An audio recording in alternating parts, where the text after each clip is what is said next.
don't see that I do.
actually forgot to pay because Huh?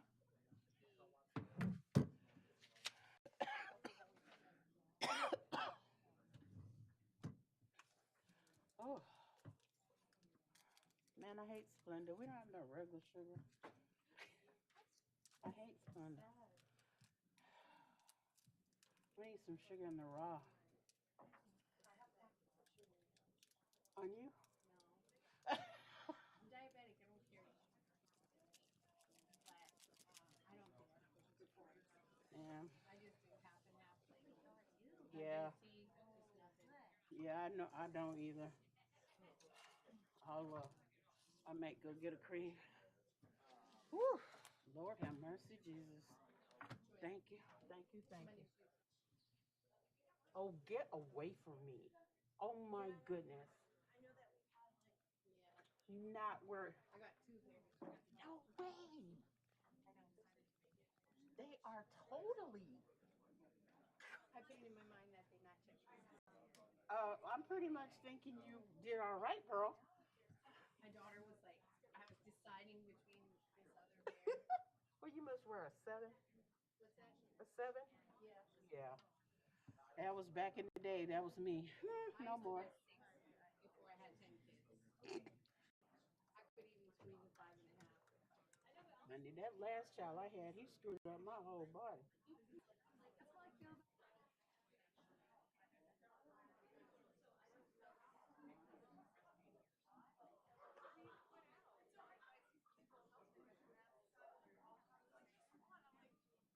I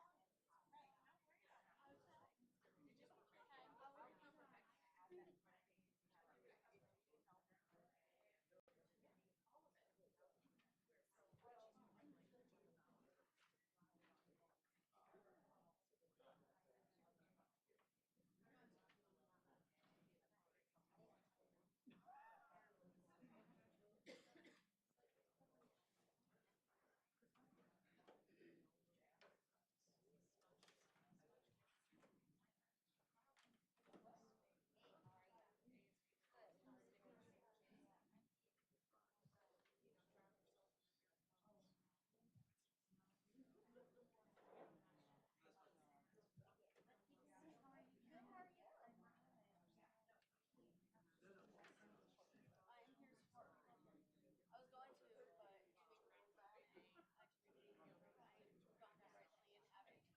but actually gone directly and have it right before I do it.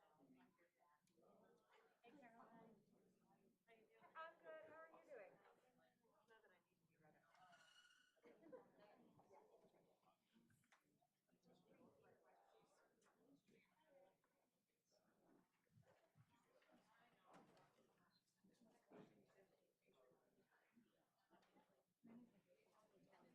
Oh, okay.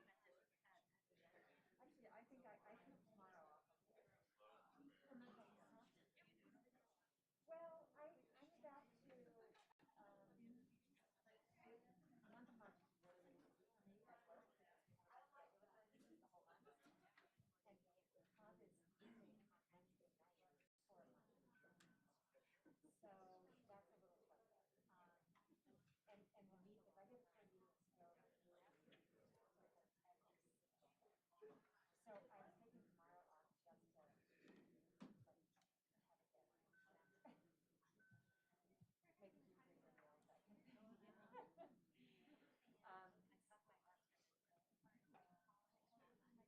Oh, good.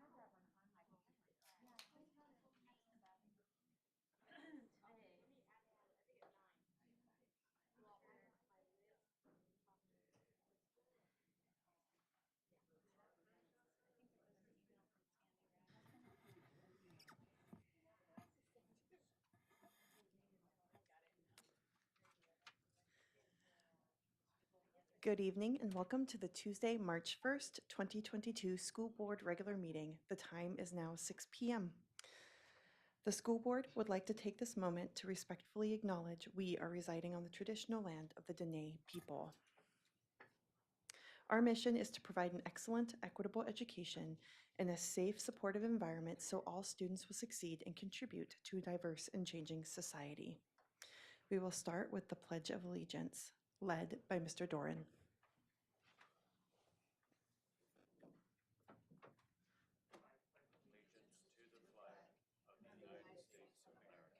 And to the republic for which it stands, one nation, under God, indivisible, with liberty and justice for all.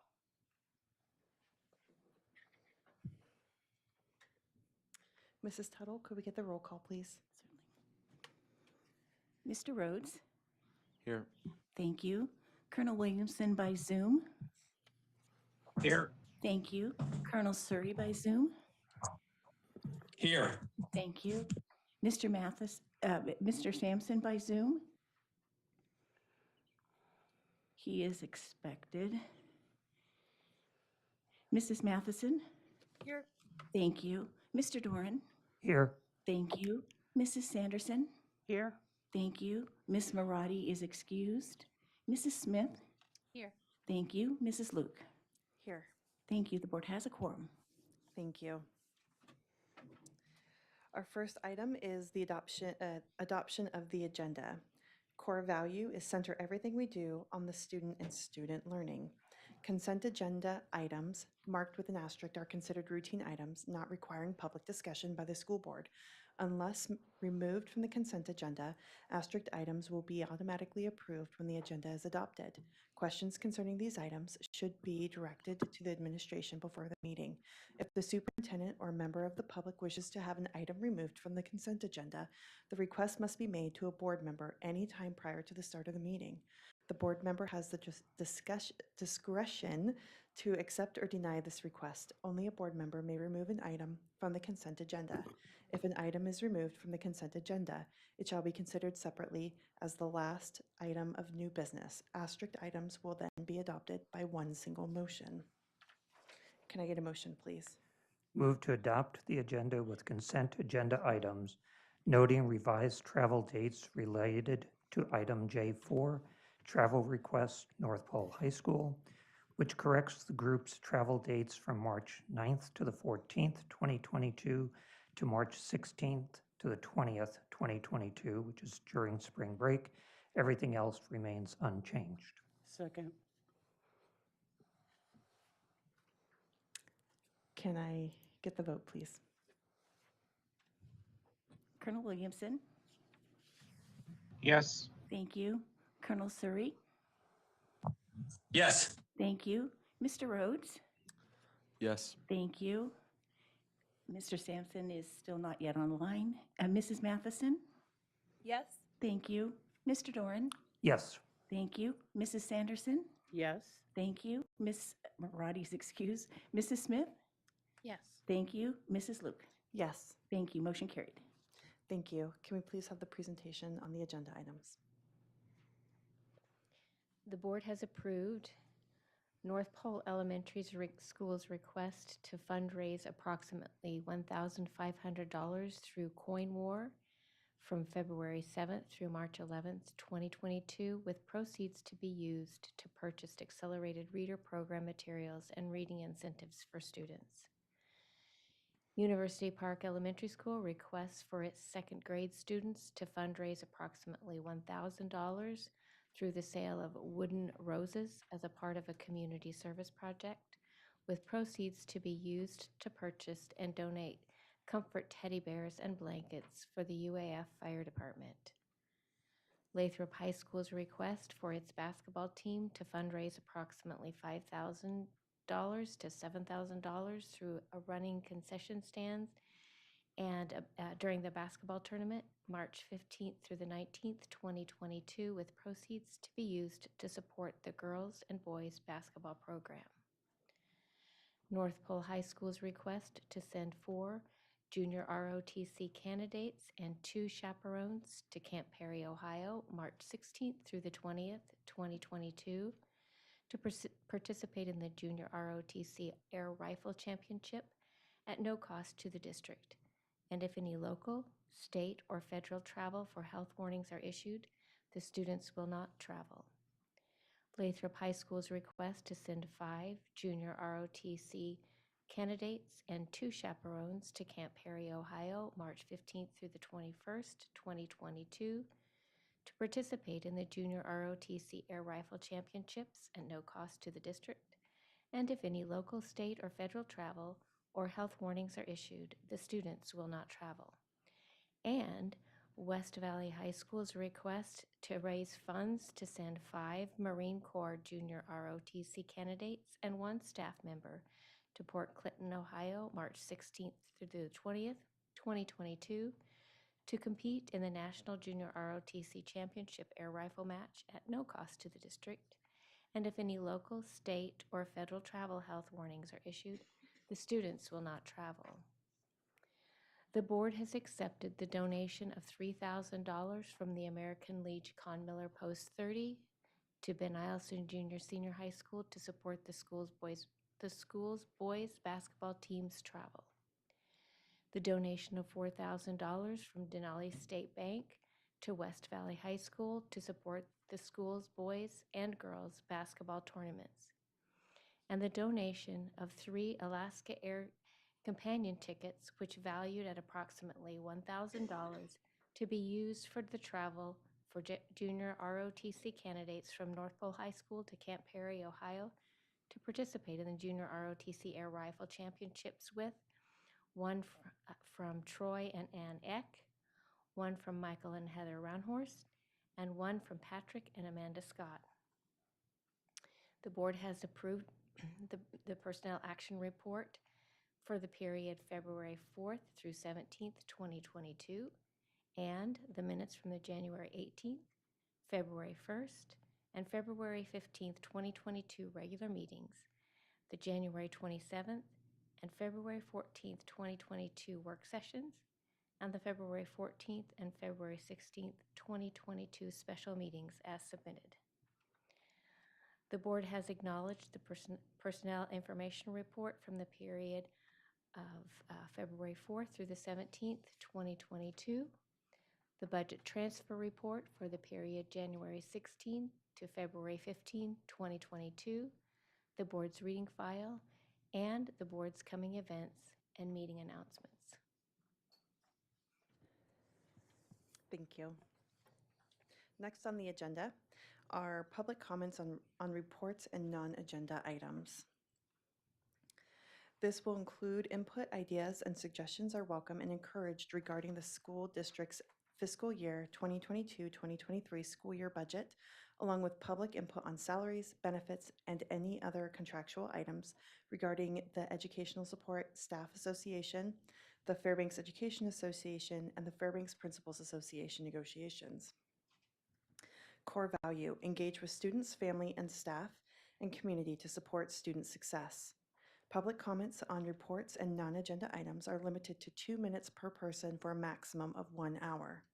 People who have signed up in advance through the school board office to testify in person or by Zoom will be called upon first, and if time remains, anyone else who is in person will be invited to testify until the 1 hour time limit has been reached. A person testifying shall state their name, spelling their last name, and their city of residence for the record. Board members may ask questions for clarification. Although there is time at the end of each meeting for school board and superintendent comments, some concerns may not be able to be addressed immediately, as additional information may be needed to be gathered.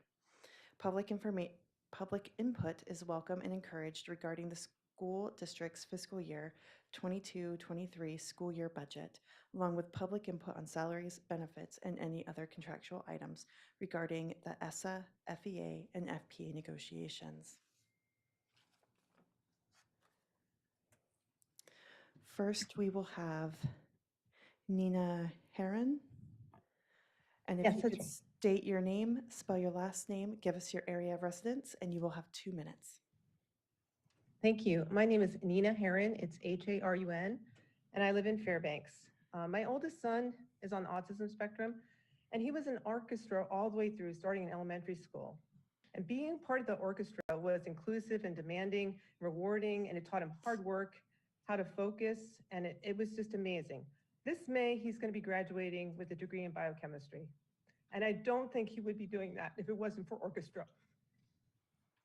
So in the 17 years my kids have been in the school district, I've seen the joy in these fourth graders' eyes when they're starting a new instrument. And I know how hard it is to continue. And if they don't start young, we'll lose them all. And I hate to see any kids not get what my kids have gotten. I think it's also fiscally irresponsible not to continue this program because it's pretty inexpensive relative to the amount of kids that will stay in school, the amount of kids that will come to school, the kids in junior high that will stay in junior high, and the kids in high school that will continue. Also, these kids go on to get scholarships, and they get to go on to go to college. And maybe these kids wouldn't have even finished high school without orchestra and band. They're just amazing programs. I understand that I'm really grateful, and I have to thank you all on the school board for the amazing job you're doing and for the hard work you're putting in, how responsive you're being to parents, and how much you care for these kids. As far as where we get this money from, I think you're right. We need to go ask the borough for more funds. We need to ask the state for more funds. We need to work all together, parents, kids, and educators, and the administration. We need to look at every part of the administration budget also for cuts. In the past, teachers had suggested that there was a curriculum coming aboard that they didn't really need at that time.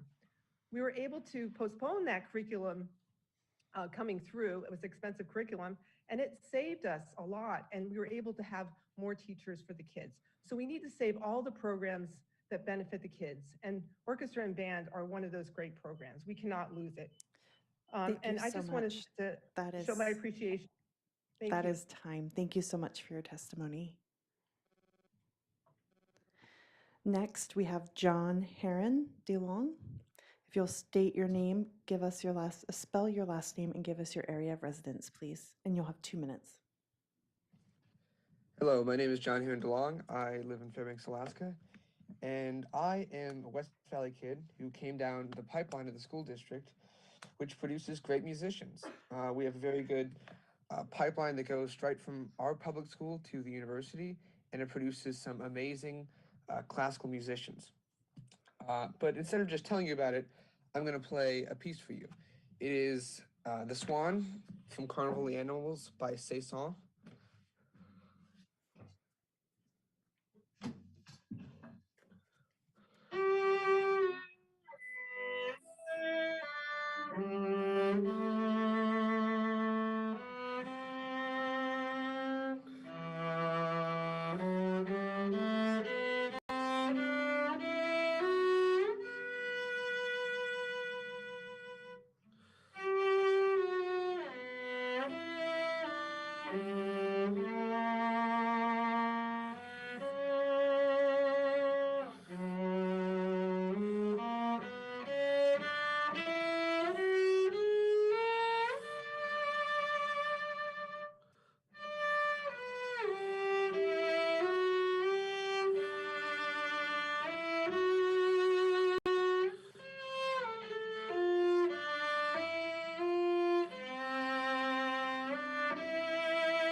Mr. DeLong.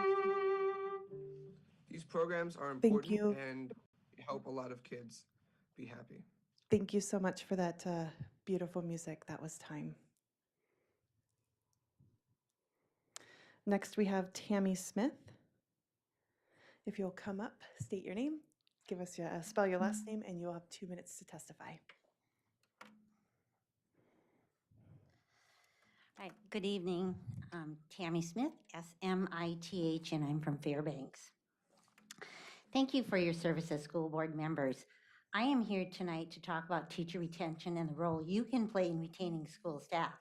As elected school board members, you have the responsibility to the community to ensure a high public education.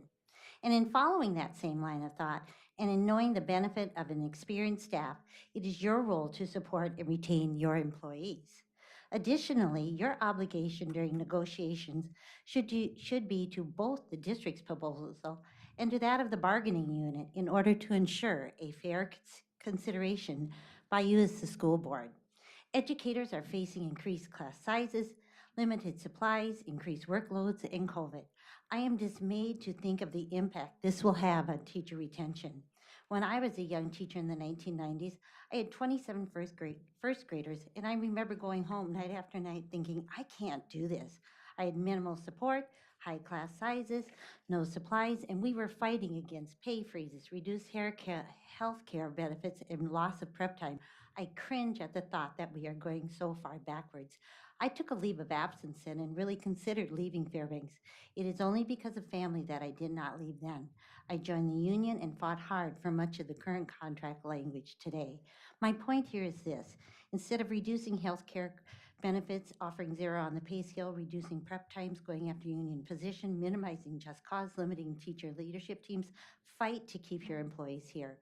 Our younger educators are facing a very different world. It is global and high tech, and they are going elsewhere.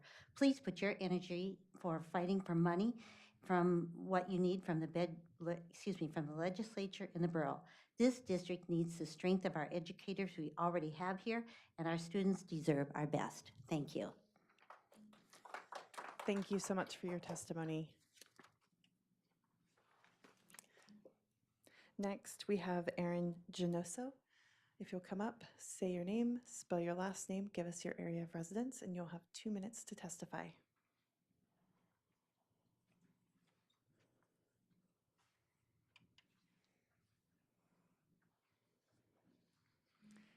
Hello, my name is Erin Genoso, Janoso. I'm from Fairbanks, and I'm speaking to you tonight on behalf of the Fairbanks Public Schools Music Advocacy Group.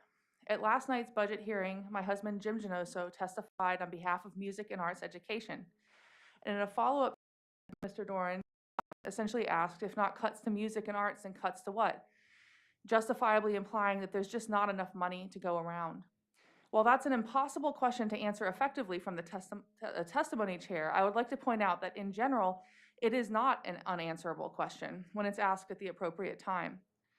Let's imagine back to last year, before the 4th grade band and orchestra programs were cut, and before district-wide music educators were written out of the main budget to be covered by temporary CARES funds, a money source the district knew would come to an end after a year, and setting up the situation that we're in now. Imagine if before that time, the school district had reached out to the music and arts program stakeholders, parents and guardians, music and arts teachers, community arts and advocacy organizations, and said something like, we recognize that music and arts programs are vitally important to our students and to our community, but we are struggling to fund them right now. But it's not yet the 11th hour. There's still some time. Fairbanks, music and arts community, can you help us find some creative solutions? Then all these committed people that show up every time they're asked would have rallied just as they are rallying now and helped find those solutions, guaranteed. And it's not too late for this, by the way. If we are allowed into the conversation that up to this point seems to only be going on behind closed district doors, we will show up. We will help you find creative and positive solutions. They are out there. And for those that that are listening and would like to help, they can email me at Erin, ERIN.Janoso, Janoso, @gmail.com. And you can also message the advocacy group on Facebook by searching Fairbanks Public Schools Music Advocacy Group. There's also some Music in Our Schools Month concerts going on tonight. I have the schedule here if anyone would like to know more about that. I have a few copies. Thank you. Thank you so much for your testimony. We have Nikki Eisman. If you'll come up, state your name, spell your last name, and give us your area of residence. And you'll have 2 minutes. Nikki Eisman, Eiseman, Fairbanks. As school board members, I appreciate your desire to support the administration. They are the professionals. But I also firmly believe that it's your responsibility to question them and to not rubber stamp their every decision and recommendation they make. Far too many of their recommendations this year are coming with little to no data or research and without input from stakeholders. In a time of budget crisis, we can ill afford actions that are based on visions and dream fields. Once again, the arts are on the chopping block. And once again, the community is rallying to support them because the arts are vital to the education, health, and well-being of our students, and honestly, to the health and well-being of the entire Fairbanks community. Yes, right now, people are speaking up for instrumental music, and I believe that many of you have heard them. But while we weren't paying attention, the elementary arts program has suffered the death of 1,000 paper cuts. The District Arts Center, once thriving with a staff of 5, renowned throughout the state, many other communities modeled their program on ours, with its mission of supporting, developing, and expanding quality art instruction at all levels, will lose its last employee this year. The department was cut and cut and cut and has now blown away without a sound. Art teachers at the middle and high school level have been cut by at least 50% over the past 10 years, far exceeding the decline in enrollment. It's time for the district to advocate for the arts, to have long-term goals for the arts. Instead, they're always the first offered up for cuts. I know the district has worked with industry as it develops its career technical programs. It's time for district administration to actively work with the arts community to make sure that our existing programs flourish. Although, as I mentioned, too late for the elementary art program. On the subject of advocacy, I'm hoping one of you is going to tell us all that Grier Hopkins has legislation proposed to increase the BSA. If anybody is wants to ask me time. more about that. That is time. Thank you so much Okay. for your Please testimony. talk about that. Dr. Janelle Soler? If you will state your name, spell your last name, and give us your area of residence, and you'll have 2 minutes to testify. Janelle Solaire, Celaire, in Fairbanks. My name is Dr. Solaire, Chair of the Music Department and Professor of Voice at UAF. I have experienced strategic pathways, budget cuts, and furloughs in my 19-year tenure here in Fairbanks, along with our leading music alumni switching jobs from music to other disciplines because of the lack of respect from the district when it comes to the art form of music. These teachers have invested time, energy, and money to educate our students in the district, both musically and academically. You'd be surprised how much those two words are intertwined. I have a responsibility to be an educator on stage and in a classroom, but I also educate upper admin and the community as to why music is so important in one's life. Music is literally the medicine to the soul. It is the art of arranging sounds in time through the elements of melody, harmony, rhythm, and timbre. It is one of the universal culture aspects of all human societies. To watch teachers fight year after year for their job is absolutely disheartening. Look around this community and observe all things music. It's everywhere. We should be ashamed when looking at a budget and immediately going straight to the line item called the arts to save money. That's how you fix the problem? No, that is actually how you start the problem. I watched band and orchestra cuts at the 4th grade level as a temporary measure to make it work with a staff reduction. Now presently, 5th grade is being cut for the same reason. What's next? What other stories are going to be fed to your music teachers to sugarcoat the end goal, which is to get rid of music? Because that is the exact road we are on. Instead of cutting the programs, I urge you to sit with the scholars, who are the music teachers, by the way, and ask for their help with solutions. That is how you show respect and support. One individual sees music enough to endow a position in the UAF music department just so it won't be cut in the future. Now, how does that work if we don't have students coming into our department because of the cuts from the district at all levels? Our undergraduate and faculty work around the clock tirelessly visiting elementary, middle, and high schools in the district, especially this past year, just to show support because somebody has to. The looks on the students' faces when they see older students doing what they want to aspire to be is priceless. Won't you do the same for your fellow music teachers in this district? Thank you so much for your testimony. Next, we have Andy Tanning. If you'll state your name, spell your last name, and give us your area of residence, and you'll have 2 minutes to testify. My name is Andy Tanning, Tanning, and I live in New York City. I'm from Fairbanks originally. Some of you might know me, Andy Springer, and I attended University Park Elementary School. I went on to become a professional violinist, living here and working in and around New York City and across the country and the world. I've performed with national orchestras. I've performed on Saturday Night Live and toured internationally with various ensembles and theater companies. And I would not be here doing what I'm doing today without elementary school orchestra. I can still picture my orchestra room at U Park, and especially my teacher, Cheryl Fry, who was one of the most important people in my educational life. Sorry.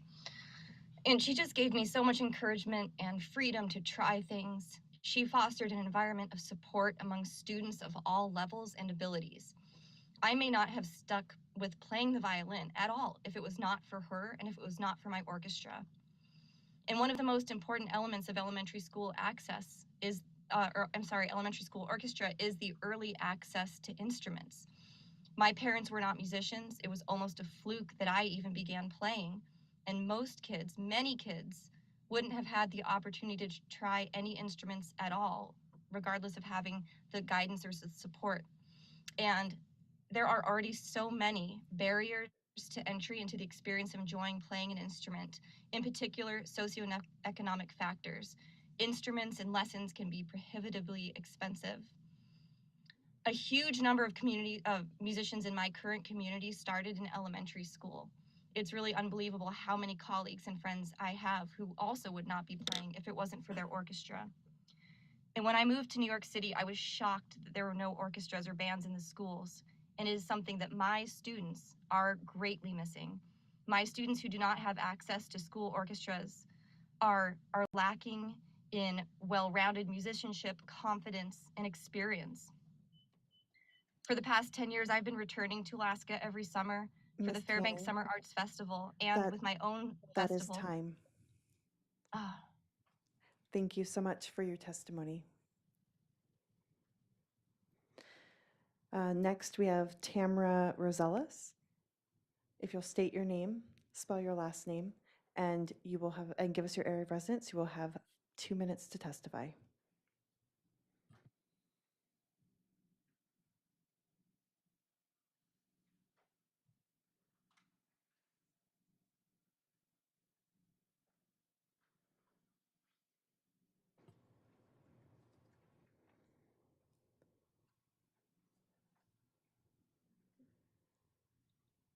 Tamara Rosales, can you hear us?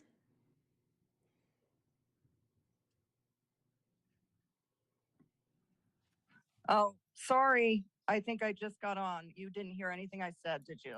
No. If you'll go ahead and start, we'll make sure that your time gets restarted. But if you'll state your name, spell your last name, give us Sorry your about area of that. residence. Thank you. Thank you. Tamara Cruz Rosales, Roselius, Fairbanks, Alaska. Budgeting is hard. What shouldn't be hard is remembering our priority to public school students. In 20 years, I have not seen school efficiency handled so inefficiently. Is this the right time to go to a 6th through 8th model when our 5th graders haven't had a normal year since 2nd grade? What about continuing LAD's K through 8 classes and the effects of changes on the military? The task force recommended against closing a community school and giving space to alternatives. Why wasn't that followed? Why no info about older schools and how much money to get those ready for more kids? Why no consideration to let kids stay in Nordale and offer extra space to homeschool students? No best students were begging for space, but the Title I community was begging for consistent schooling. Title I money will not be enough to spread out to all schools. Why nothing in regard to the Nordale bond issue, which dealt specifically with not closing it, a community that needs a school? And what about the controversial effect of busing kids out of neighborhoods? Teaching public school students where they're at in school is your purpose, and to include those things, music and art, along with academics, that enable our kids to grow their brains and their development, the things that keep kids in school. So why is the start of the conversation about art and music cuts sending pink slips to teachers, pre-budgeting, instead of working with the wonderful community partners available for solution seeking? Leadership is a learning process, but our leadership still isn't giving you, the board, reasoned answers. Ask for better. Why not listen to experts? How do we get and retain good teachers? How will busing be solved for next year? Big issues ignored. And yet the CSA is getting a $15,000 raise while programs in schools are cut. Why? If we're right-sizing schools, how about right-sizing administration? Thank you. Thank you for your testimony. I do want to clarify one topic before moving on. Our CSA is not getting a raise this year, just to let the community know. We did explain that last night. I do just wanted to clarify that. Next in testifying is Dan Hackett. If you will come up, say your first name, spell your last name, give us your area of residence, and you'll have 2 minutes to testify. Hello, Dan Hackett, Hackett, from Fox, Alaska. I'm before you now with my concern on the new math curriculum draft that was developed without teacher input. 2 30-minute Zoom meetings does not count. My concern is that teaching and learning is using the West Valley model of placing all students in algebra as a freshman. All the math teachers and counselors from Lathrop have expressed great concern that this West Valley model does not fit a lot of our students. I am personally surprised and offended that the whitest and most financially well-off school in our community is being used as a model for what should be done.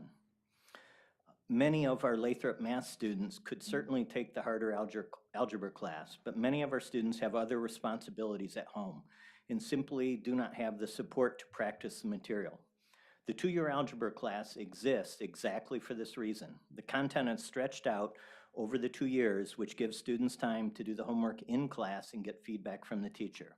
This model, paired with the Algebra for Support class, allows students to be successful despite not having a ton of support at home.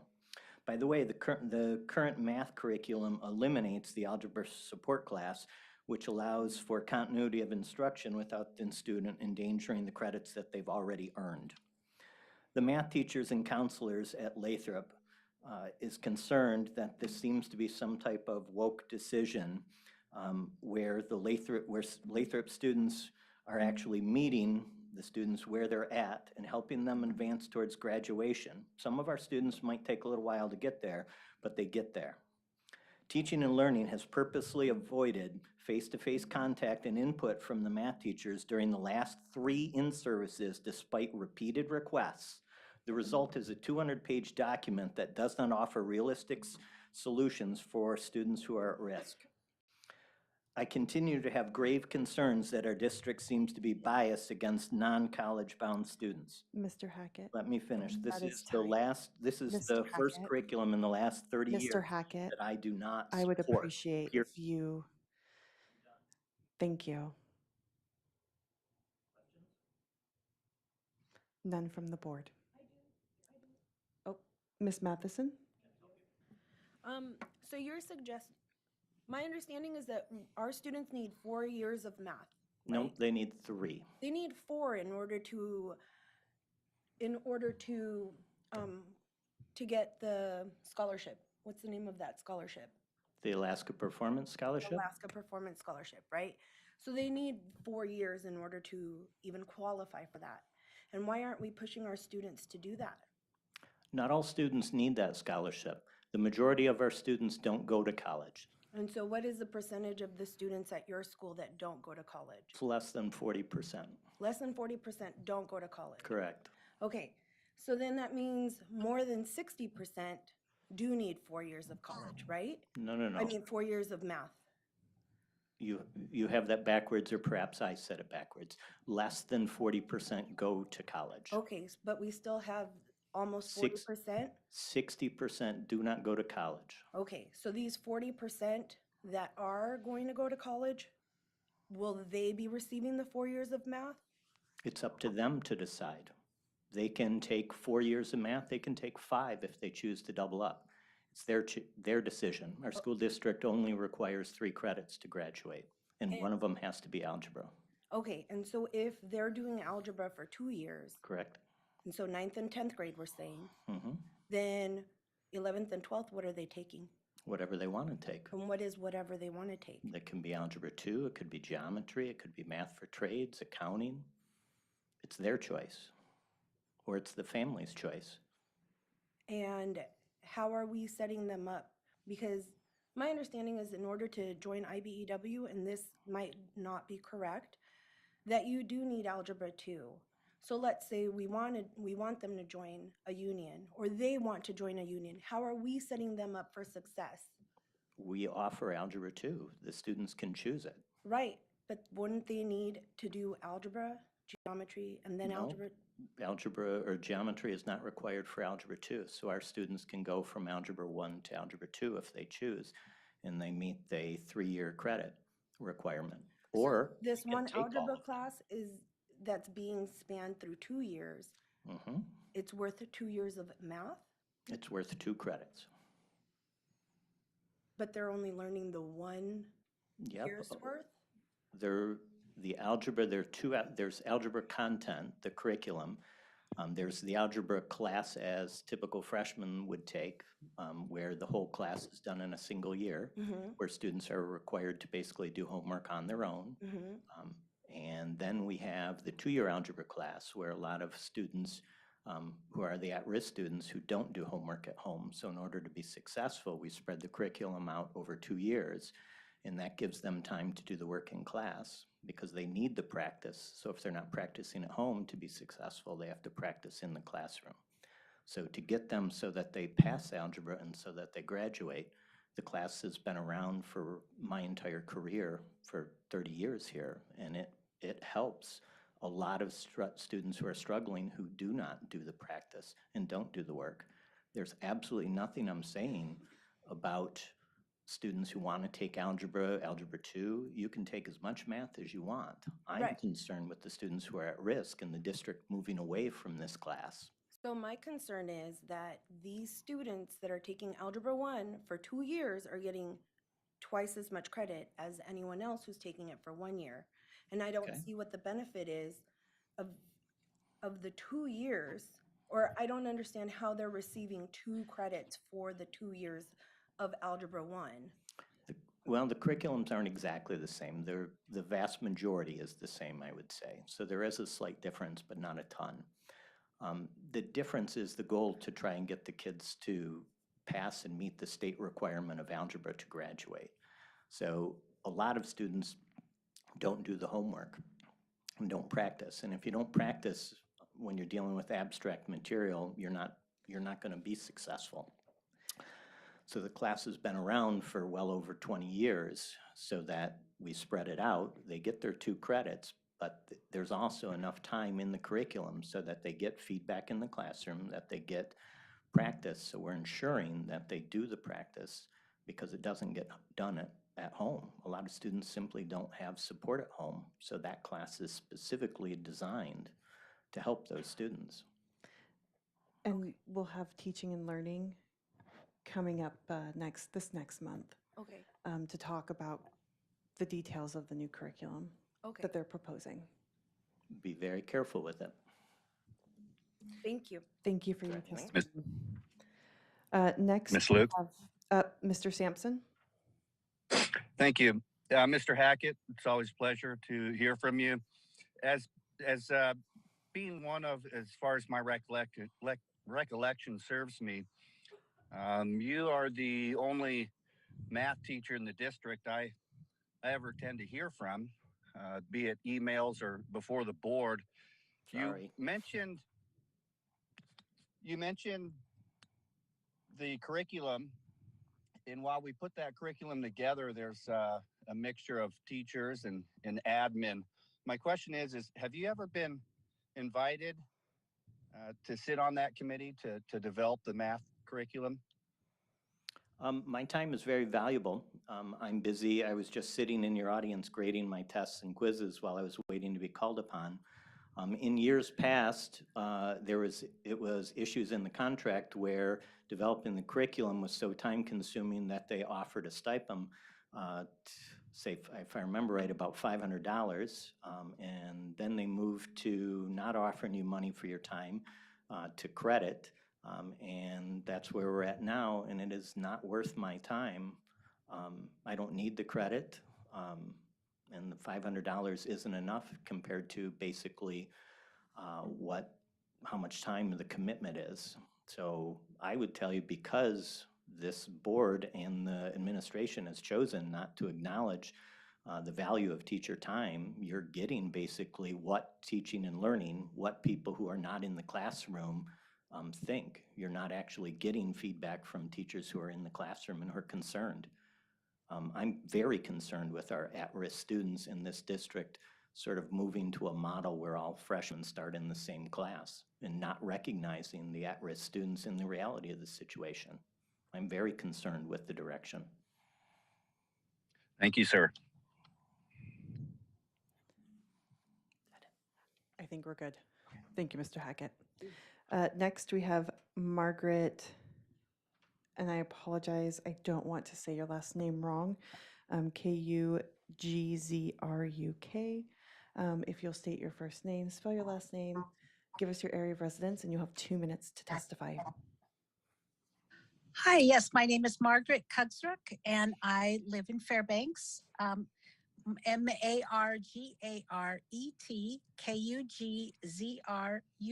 I live in West Fairbanks.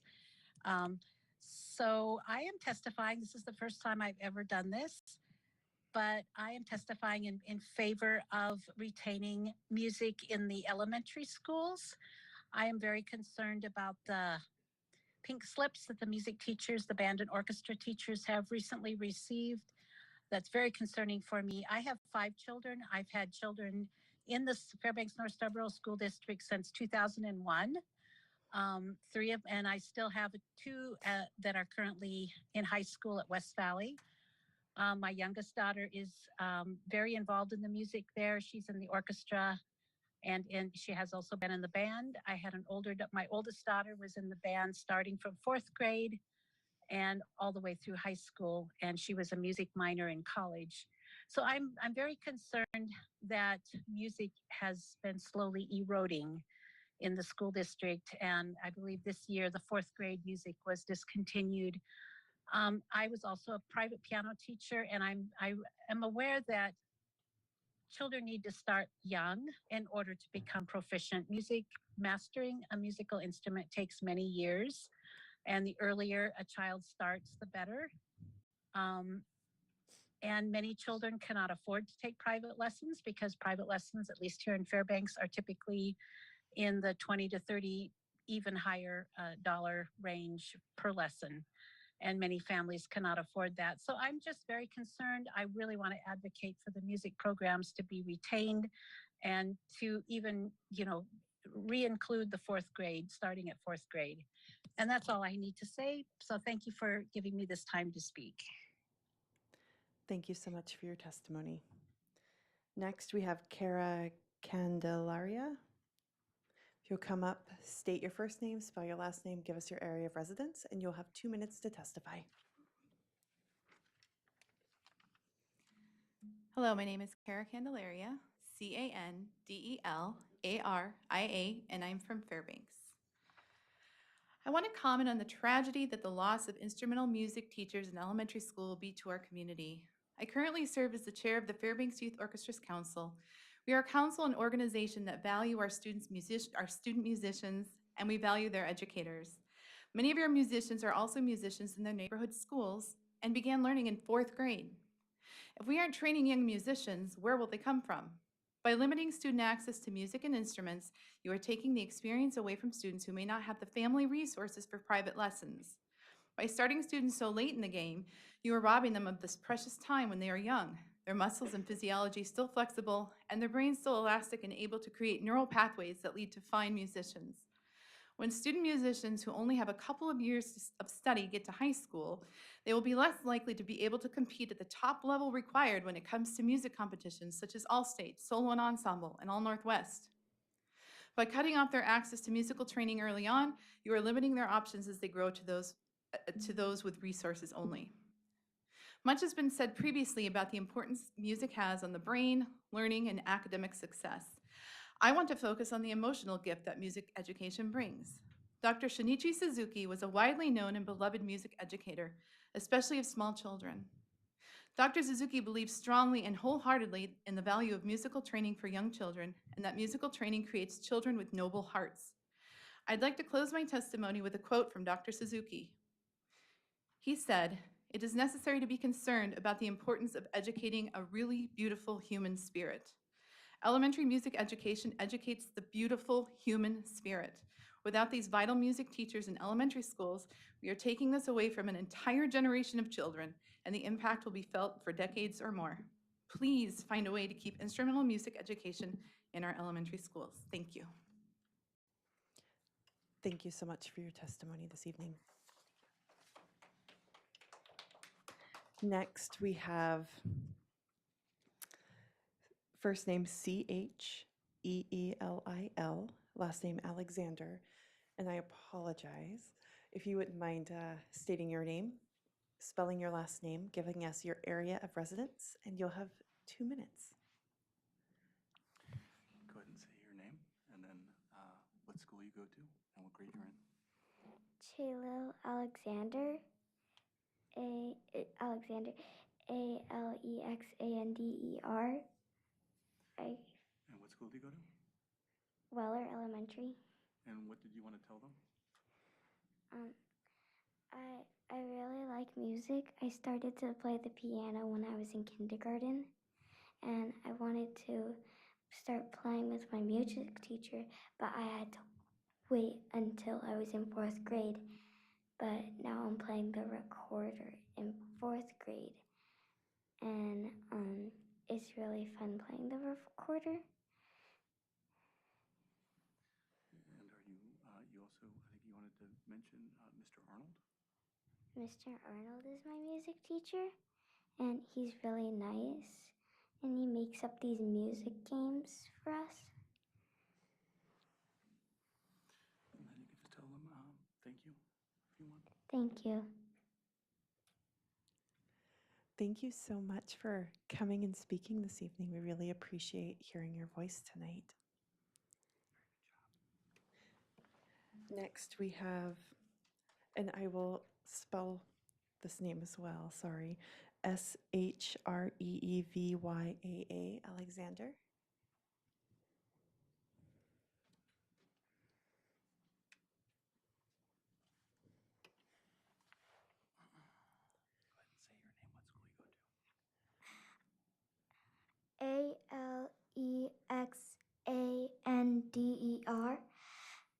I go to Weller Elementary.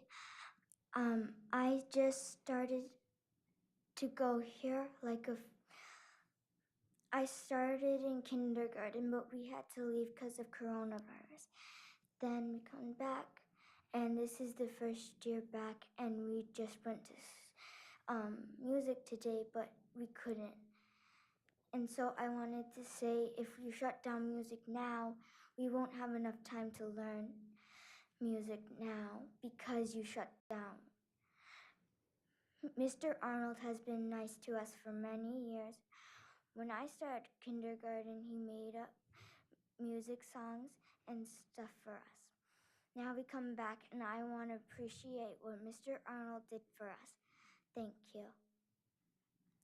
Thank you so much for coming and speaking with us tonight. We love hearing students' voices. Thank you. Shreevya's in 2nd grade. Next, we have first name Vatsai, Alexander.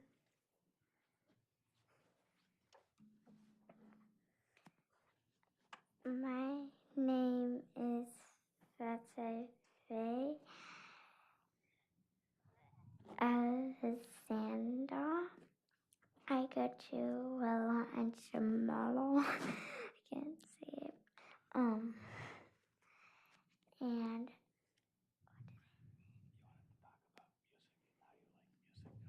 I I like music, and Mr. Arnold is my music teacher, and I just wanted to say that he makes up these fun games for us. And What grade are you in? kindergarten. Okay. And Do you have anything else you want to tell them? Is there, no?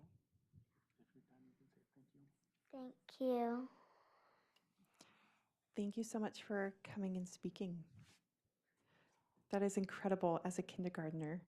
I have a kindergartner myself. It's awesome. Next, we have Edward Alexander. State your name, spell your last name, give us your area of residence, and you'll have 2 minutes to testify.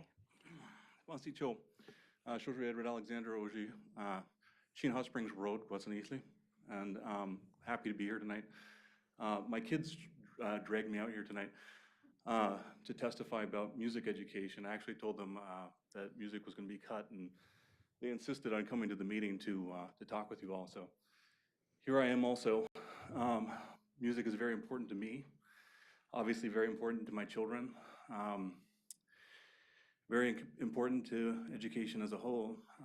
As a educator myself, as somebody who student taught at Lathrop, I would say that the arts are the highest expression of an educated person, and music particularly so.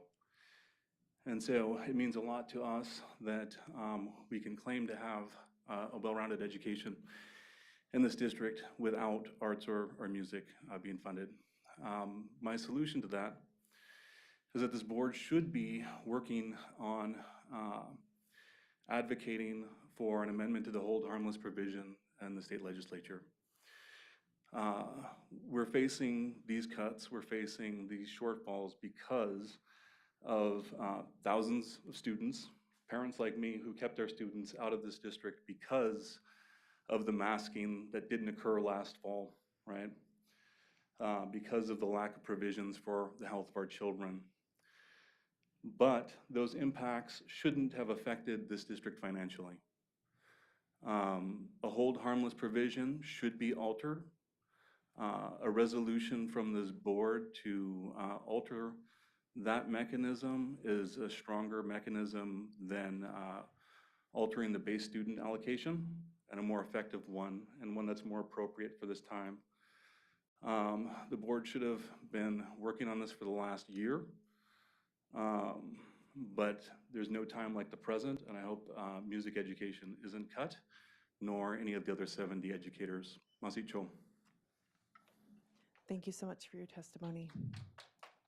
Next, we have Lael Oldmixon. If you'll state your name, spell your last name, give us your area of residence, and you'll have 2 minutes to testify. Sure. Hi, this is Lael Oldmixon. My last name is Oldmixon. I'm a resident of Fairbanks. I just wanted to hop on and testify in support of our teachers, support of our staff in the district, our students, our music and arts programs, and to the excellent work that we see every day happening in our schools. You know, I attended the last meeting. I listened to all of the meetings, and I've become increasingly concerned. And I've started crafting testimony many times in my head about how to provide my voice and my support around the important work that is happening in our schools. You know, I really want to encourage the district to support our teachers as human beings, not as numbers on the Excel sheet. You know, I read the 70 teachers might be cut, and boy, that's hard to take. But it's hard to take that's 70 life-changing, inspiring, outstanding, amazing human beings that this district is considering cutting from the payroll. I completely agree with Mr. Alexander's statement that this board really needs to be doing more advocacy. I think this board needs to be getting in front of the issue. We need to work to not be in crisis at every single moment by engaging with the community as early and as often as possible. I feel like what I've heard tonight and what I've heard for the past year or two is pleading from children, from teachers, from parents, from community members for a high quality educational opportunity for our children. And what I feel like this board has done in response is absolutely ignore that testimony and absolutely ignore the community that is asking for leadership. I've been just absolutely devastated for Mrs. what's been Oldmixon, going on. that is And, your 2 minutes I time. hope that you'll seriously consider Ms. Oldmixon, taking that is action. time. Thank you for your testimony. Ms. Tuttle, is that time for testimony, or do we have a couple more moments? You have a few more minutes. Okay. Was there anyone who was not able to sign up for testimony that would still like to testify? If you'll come up, state your name, spell your last name, give us your area of residence, and you'll have 2 minutes to testify.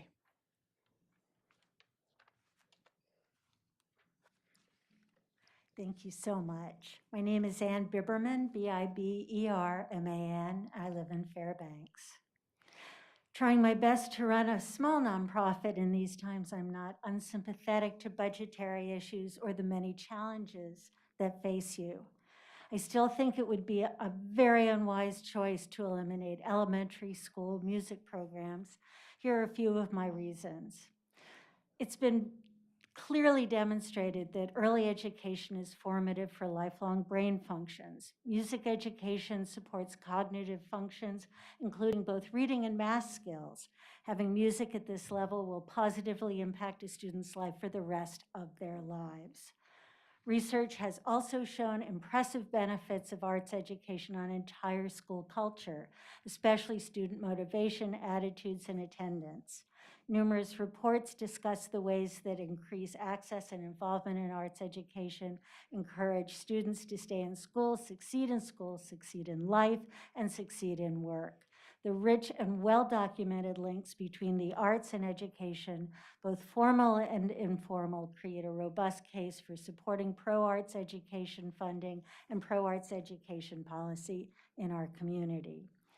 Over the years, I've brought many guest artists into classrooms. Any of them, all of them, would tell you that elementary is when it's important. That's when they should be learning. That's when it sticks.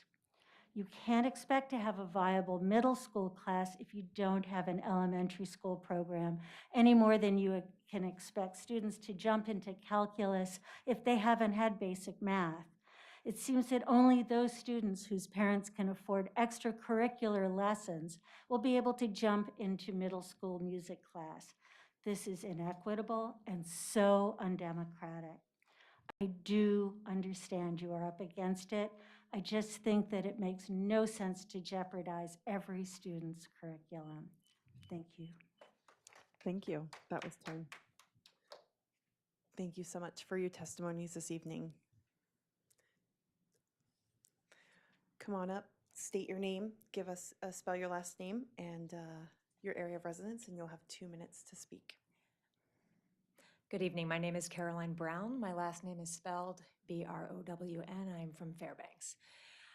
I just want to sum up some of the points that I think are really important to keep in mind as we move through this really challenging budget situation. I think you've heard a lot of acknowledgement that it's challenging.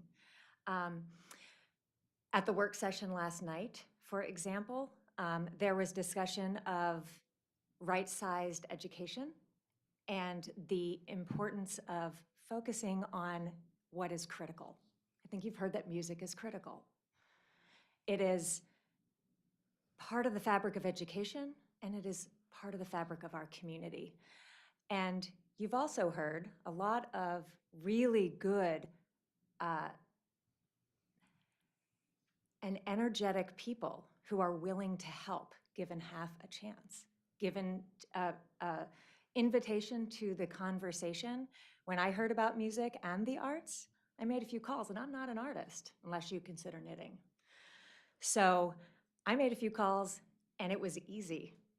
I'm not saying it's going to be easy to solve the problems, but it has to start with conversations with the community, with the leaders of the arts in our community. The last thing I want to say is that teacher contract negotiations are still going on. I've attended most of the negotiations, and they're enlightening. I believe there's another one tomorrow at 10 to 2, so folks should show up and learn about what's going on. It's really important. Thank you. Thank you for your testimony this evening.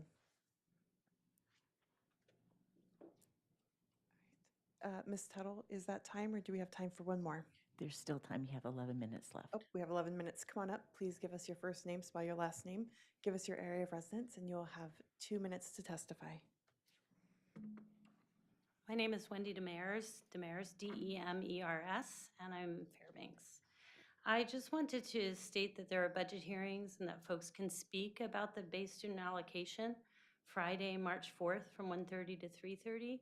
Residents of Fairbanks, Kenai, Matsu, Anchorage, Bethel, Cordova, Kotzebue, Nome, and Uktkagvik are invited to testify. I think it's important that we are trying to not balance the budget on the backs of our educators. It's not right. We all work really hard, long hours. We love our jobs, but we don't want to see our class sizes expand more. We need to work with the legislature down in down in Juneau, to try and raise this base student allocation so that we are not constantly in this state of, what are we cutting, what are we cutting, what are we cutting? It's not working for our kids, it's not best for our kids. We need to keep our class sizes small. We need to work really hard to get more money from our borough. We can do this, but we have to be willing to fight for it. Thank you.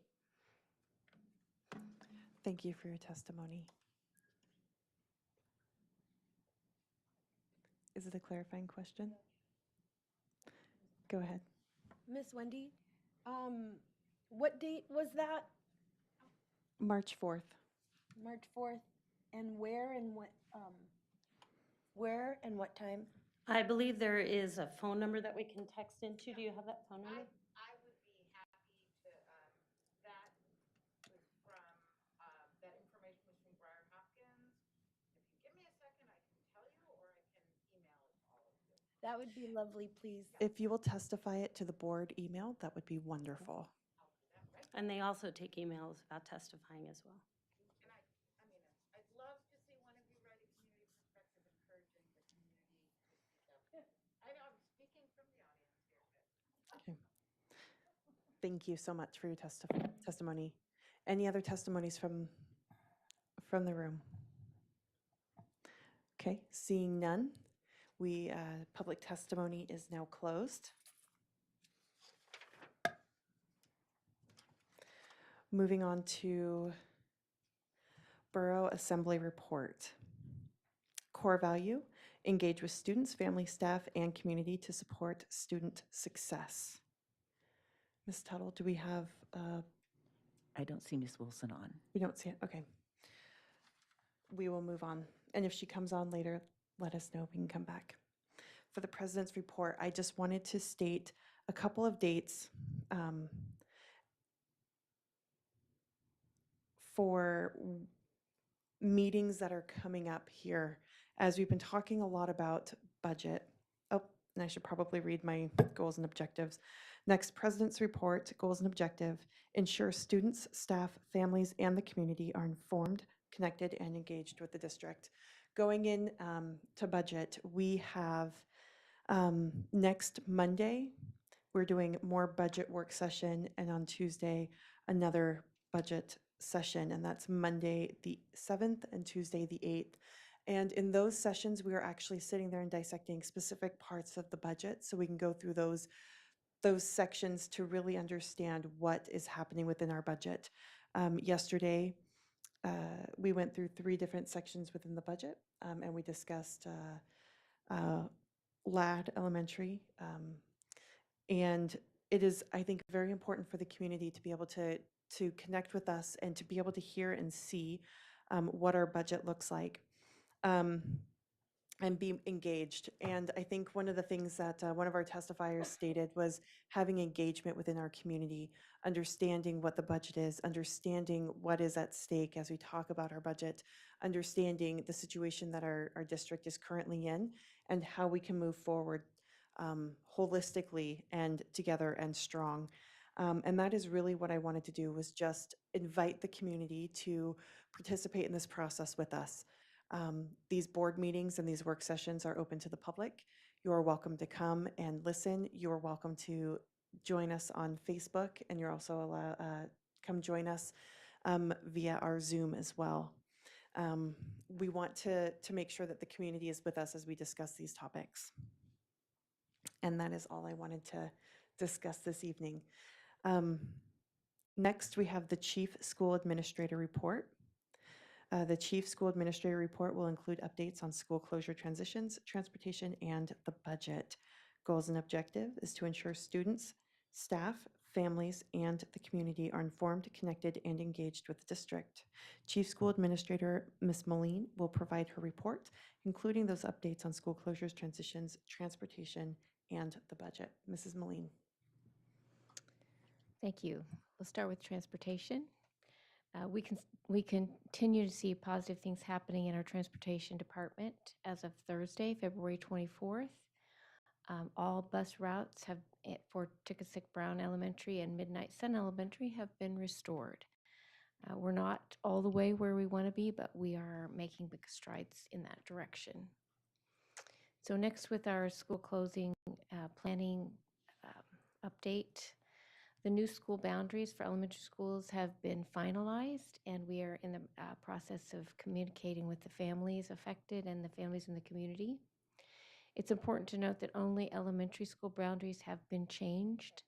All middle and high school students will be in the same attendance area as they were previous to any boundary changes. So those students would attend the same middle and high schools they would have without any school closures. You can see those new boundaries on our website, and we'll continue to communicate with the community on what those changes might look like for them and their families.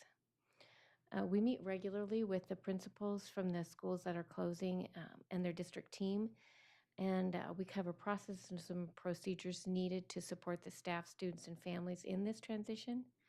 One of the topics that we've covered was a way to build in time in the schedule that would allow teachers and staff the time that they need to attend to the additional tasks involved in school closings. Another topic that we've covered in this transition is transition activities. Each of the schools are planning activities for the sending schools, which are those schools that will be sending out students, and the receiving schools, which are those schools that will be receiving new students. So those activities are being planned now, and we look forward to those opportunities. Now on the budget topic, we're continuing to work with the board through this process, and as we prepare the recommended budget that needs to be presented to the borough by April 1st. At last night's work session, we heard from Human Resources and Communications Development Engagement Departments, and they gave a brief overview of their budgets. As Ms. Luke mentioned, we have two upcoming work sessions, one on March 7th and March 8th.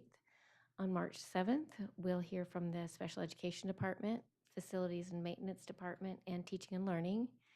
And then on the 8th, we'll hear from Student Support Services, Administrative Services, and Information Services. And I would like to note that in the proposed budget that's before the board now, elementary school music is funded through general music. What you won't find in the budget is instrumental music for the 5th grade. So I just wanted to clarify that K-12 public education in Fairbanks has music education as a part of it. In elementary school, the music education is delivered through a general music teacher, similar jobs as Mr. Arnold from Weller. So I would also like to just mention that our Interior Alaska Spelling Bee was held February 26th at West Valley High School Performing Arts Center. And we were privileged to partner with Northern Pioneer Realty and Alpha Delta Kappa Gamma chapter here, local, who helped sponsor this event.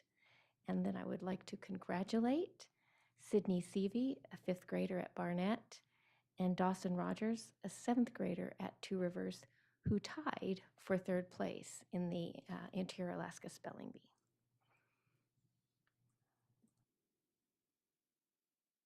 That concludes my report. Any questions from the board? Mr. Doran. Thank you, Mrs. Moline.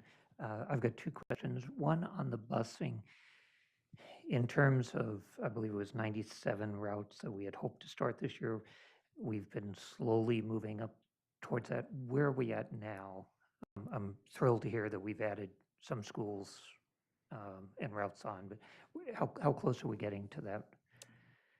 I could give you a number from my memory, but I'm going to rely on Mr. DeGraw to give an exact number. So, Mr. Dorn, we're up to 82 routes being run daily.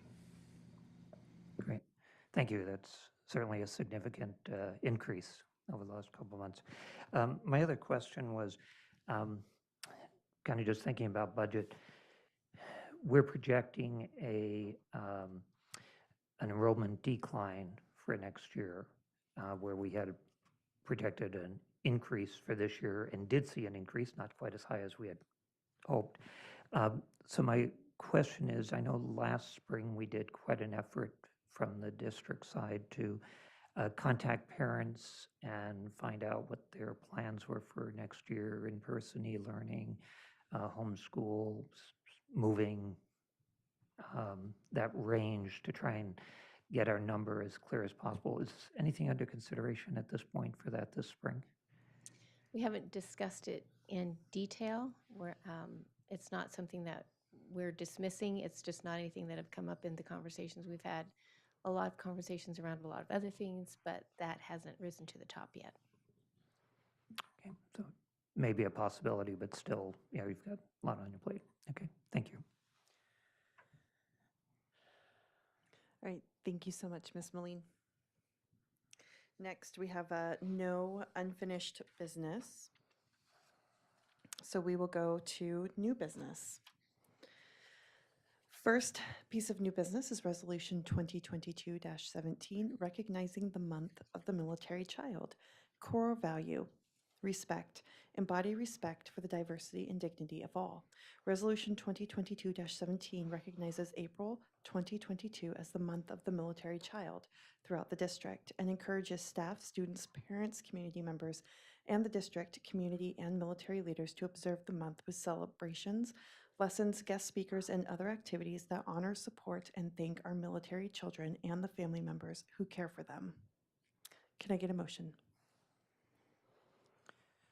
Motion to approve Resolution 2022-17, recognizing the month of the military child. Second. Thank you. Can we have Colonel Williamson, if you will please read this resolution. Absolutely. Resolution 2002-17, recognizing the month of the military child. Whereas first proclaimed in 1986, April is the month of the military child, an opportunity to pay tribute and recognize the contributions, sacrifices, and unique struggles children of military service members selflessly make in support of the United States Armed Forces. And whereas recognizing when a parent or guardian serves in the military, their children are also serving, and it is important to honor and celebrate our military's youngest heroes. And whereas the Fairbanks North Star Borough School District is proud to serve children whose parents and guardians serve in the military and are stationed on military installations within the Fairbanks North Star Borough. And whereas by ensuring military children are safe and supported in our schools and community, our men and women in uniform can focus on the challenges and missions they face in the line of duty. And whereas acknowledging the role the district plays in providing an excellent, equitable education in a safe, supportive environment, so military and all students will succeed and contribute to diverse and changing society from anywhere in the world. And whereas the physical, social, and emotional well-being of children in military families is essential to their success, And the month of the military child is an opportunity to remember children's roles in strengthening the military family, and strong, resilient military children are essential to the success of the military's mission. And whereas in support of military children and youth, it is highly encouraged for schools in the community to participate in Purple Up for Military Kids on April 15th, 2022 to show support and thank military children for their strength and sacrifices. And whereas military children and youth are a source of pride and honor, it is only fitting that we take time to recognize their contributions, celebrate their spirit, and let our men and women in uniform know that while they are taking care of us, we are taking care of their children and youth. Now, therefore, be it resolved that the Fairbanks North Star Borough Board of Education designates April 2022 as the month of the military child throughout the district and encourages staff, students, parents, community members, and district community and military leaders to observe the month with celebrations, lessons, and guest speakers and other activities that honor, support, and thank our military children and the family members who care for them. Thank you so much, Colonel Williamson. Is there anything from administration? We have nothing to add at this point. Thank you. Anything from the board? Mr. Doran. I know when you want to go to public, or do you want me to speak first? Oh, I'll go to public first. Thank you. Do we have public testimony on this item? Seeing none, public testimony is now closed. Mr. Doran. Thank you. I just, as the Colonel was reading this, I was reflecting upon my opportunity, fortune as being a principal at Denali, the number of military families that we had among our students, but also staff members. But I particularly focused on the child and our military children who, in any number of situations, they took the initiative to invite their parent to come in and their military parent to come in and share with the class. And I thought that was really significant. We were in a situation where a lot of parents were on deployments and they were gone for a long time. They came back, and the pride of those of their children in their parent was just very impressive, and I think a great contribution to our community. So I think fully supportive of this, and I think that I just had a comment on that great contribution that the military child does offer our whole community.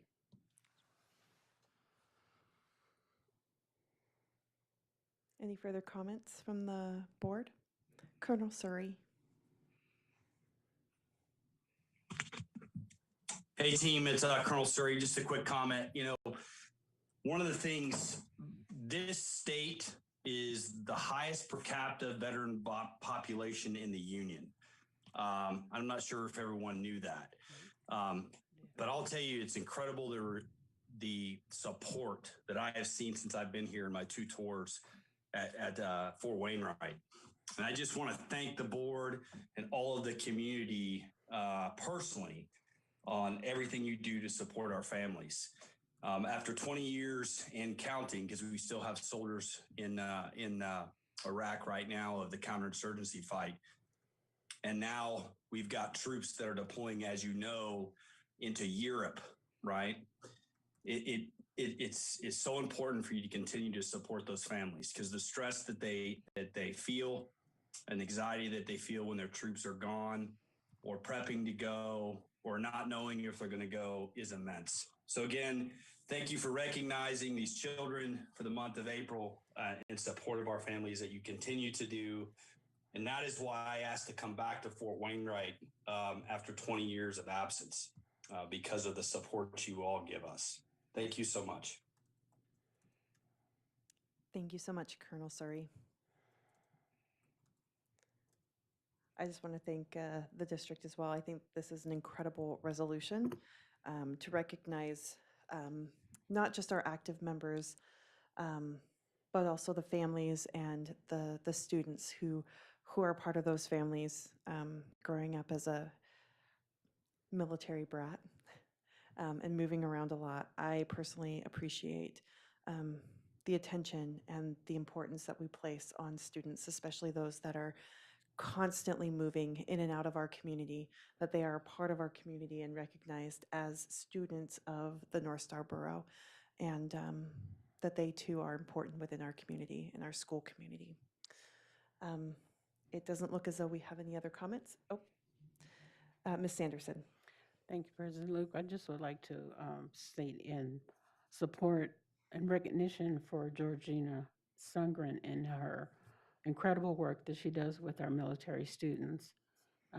She's been a real source of strength, support, and encouragement as long as she's held this position, and our students are well taken care of under her leadership. So she's a real asset to our district and to our military family and students, staff. Thank you.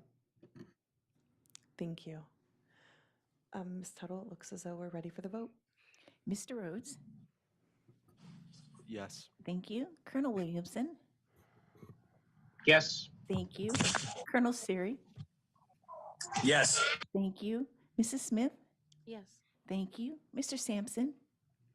Yes. Thank you. Mrs. Matheson? Yes. Thank you. Mr. Doran? Yes. Thank you. Mrs. Sanderson? Yes. Thank you. Mrs. Luke? Yes. Thank you. Motion carried. Thank you. Next on our agenda is maintaining LAD as a K through 8 school. Goal and objective: increase academic achievement and social emotional well-being for all students. Before the board for consideration is a request to maintain LAD as a K through 8 school. Can I get a motion, please?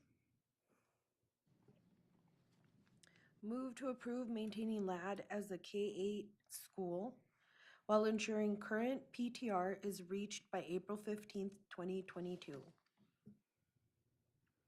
Do we have a second? Second. Thank you. Do we have testimony, public testimony? Seeing none, public testimony is closed. I'd like to go to administration. We have nothing further to add. Okay, I'd like to go to the board. Ms. Smith. I'd like to amend the motion to strike while ensuring current PTR is reached by April 15th, 2022. Second. Would you like to speak to that amendment? Sure. Yesterday at the work session, we had elaborate discussions regarding LAD, and in order to help parents understand that the program will or will not, depending on how the board votes, but that it's a decisive decision and not leaving our community up in the air until April 15th, wondering if the program will be a go.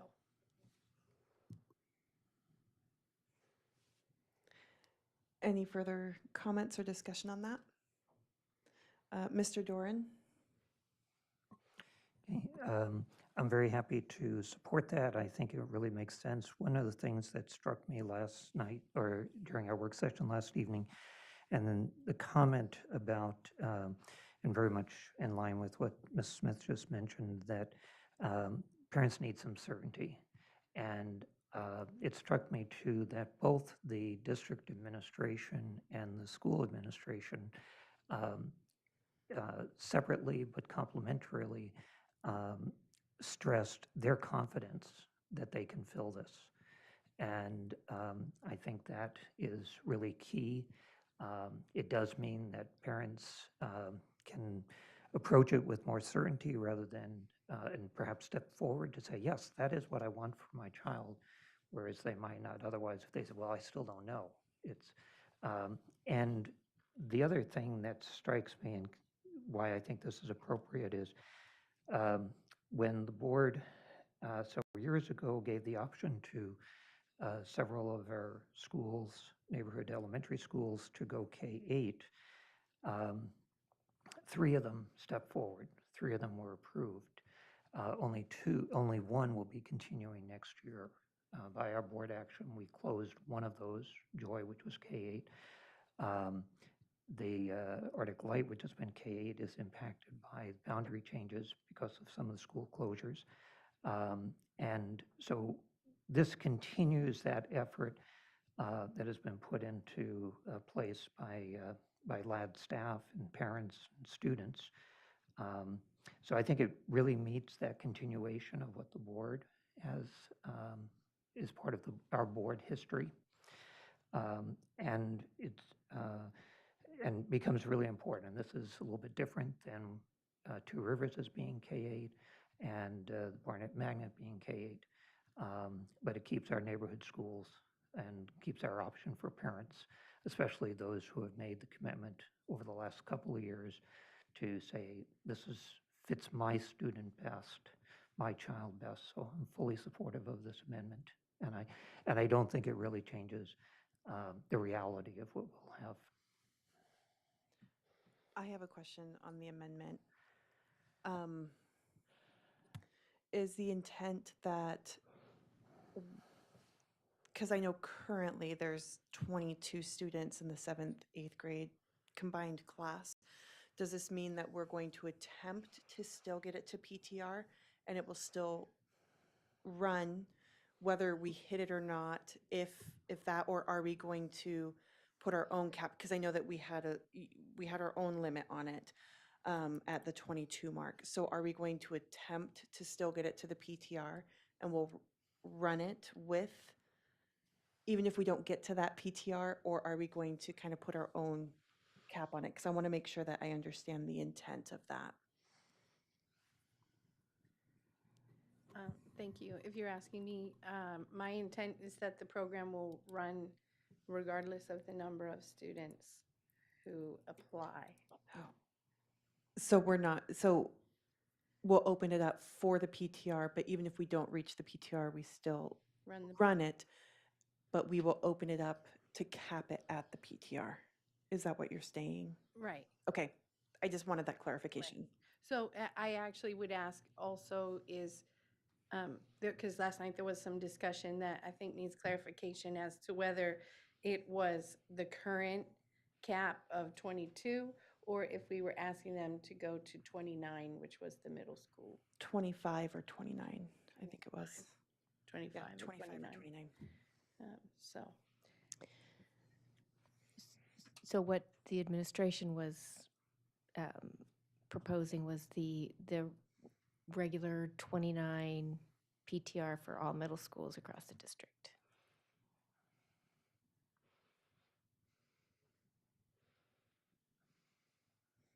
Ms. Matheson? Thank you.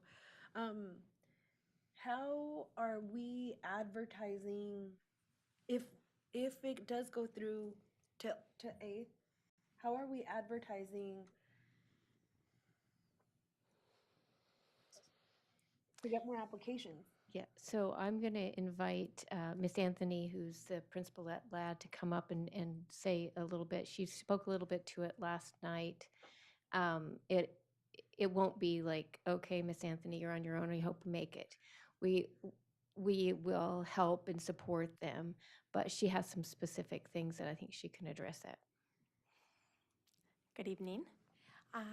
Yes, so I think a real simple way of communicating with our public is through our website, through our district website. So I would like to see under the school of choice option, having the LAD 6 through 8 listed there, so that especially for incoming families through the military, when they do a simple search of our website, they would be able to see us listed there. Also, just a little blurb on our Facebook page, I think is great going out. We have our own Facebook page at LAD, but typically the only ones that follow it are already current LAD students and families, and so we would want that to go out for the district. I'd also be happy to speak with the other principals and share with them a little bit more about the details of what our LAD K-8 looks like so that they can then communicate directly with the families in their schools about who might be a good fit and encourage them. I've also thought about reaching out to the other charter schools and magnet schools and letting them know that this is an option. And so if they're reaching out to families and saying that they don't have room for them, they could then say, however, we have this other option in our district with LAD. So those are just some simple, free ways to reach out to the community. And then I believe it was last night or maybe in a separate conversation, we talked about having an opportunity to talk to the families at Joy and Arctic Light that are involved in a K-8 now. That won't be an option for next year. That's another approach that we could take. Yes, thank you. You. The students that are in that neighborhood, would they have a preference? Like, I don't know how the point system goes, but would you prefer, or that sounds awful, but will they have a preference to go to LAD instead? Yeah, so the way the lottery can run is that it can weight various components. So somebody who was previously attending LAD can have more weight to their lottery application than somebody who hasn't. So we would look at people who have currently or who previously attended LAD, this year, as well as siblings, as well as being in the community, the attendance area of LAD. And then, of course, we can expand to people who were at Joy and at Arctic Light and kind of give those families a preference if they were currently in the 7th grade at those schools. So yeah, it would be like a weighted system with the lottery.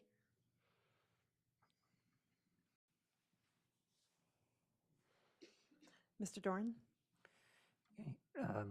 Yeah, I guess I just feel very confident that this is going to go. I mean, it's and that I would lean towards the recognizing current PTR, which and K-8 is different than middle school, and I would use very much the similar parameters when these 3 schools started.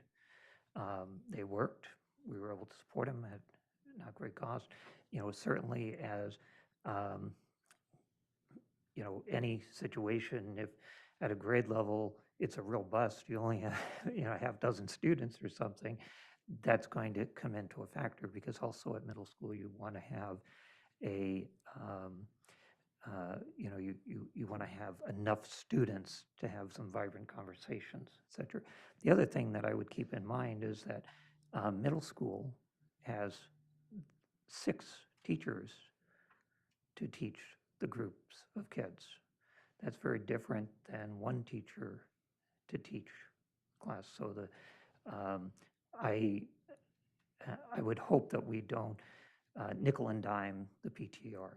I think we have an understanding, and I think the district has always used kind of a range also at any grade level where they're putting those out. So I'm comfortable with this going, and I think the understanding is, yes, we're saying go ahead, and that's what I feel the board said 5 years ago when they encouraged and approved several schools going forward with this.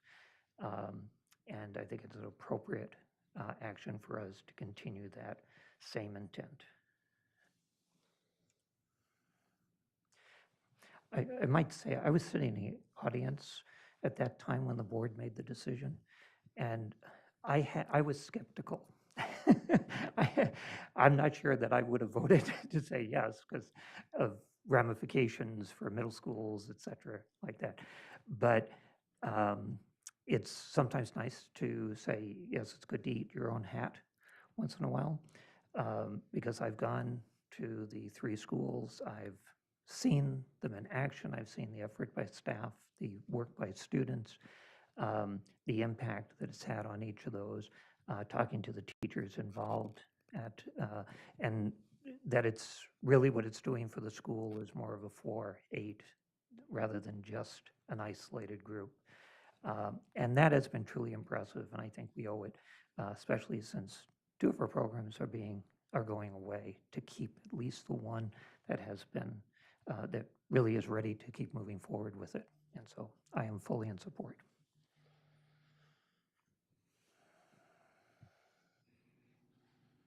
All right, it looks as though there's no further comments from board members.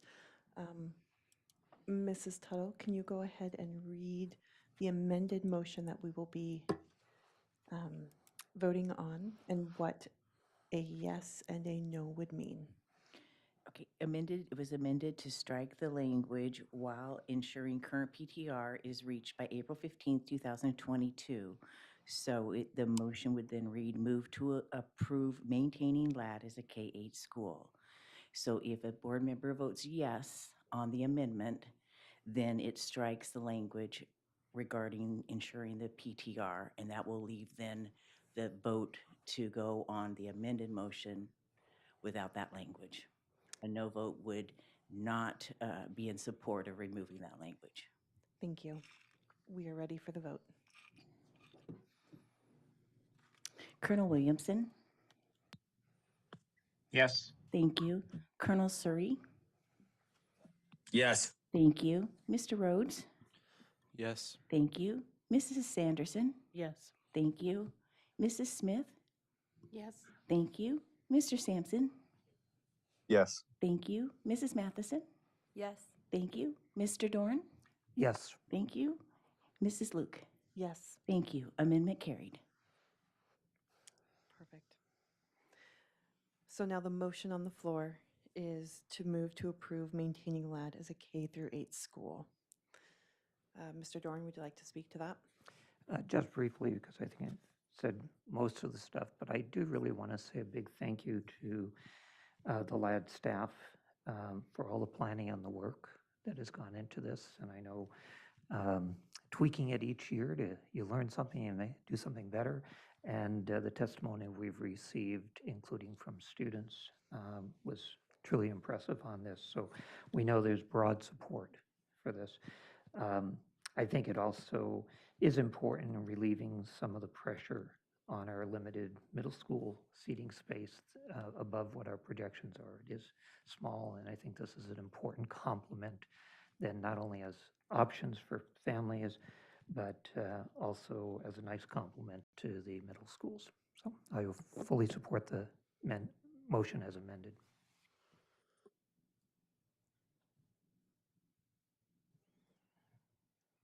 Any further questions or comments? Mrs. Tuttle, it looks as though we're ready for the vote. Okay. Colonel Surrey? Yes. Thank you. Mr. Rhodes? Yes. Thank you. Colonel Williamson? Yes. Thank you. Mrs. Smith? Yes. Thank you. Mr. Sampson? Yes. Thank you. Mrs. Matheson? Yes. Thank you. Mr. Doran? Yes. Thank you. Mrs. Sanderson? Yes. Thank you. Mrs. Luke? Yes. Thank you. Main motion as amended carried. Mrs. Anthony, ask and you shall receive.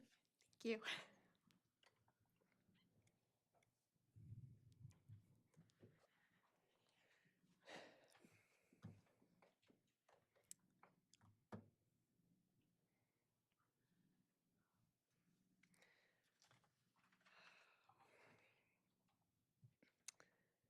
Thank you, Mrs. Anthony and LAD staff for bringing that to the board.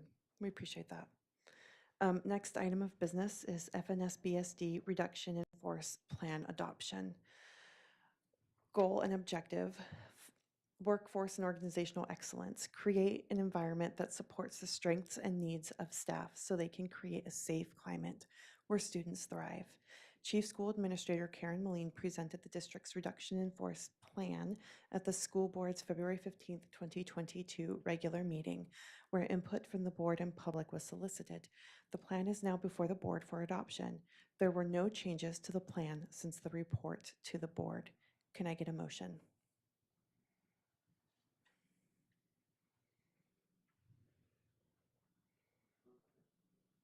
Move to adopt the FNSBSD reduction in force plan. Second. We'd like to go out to the public if there's any testimony.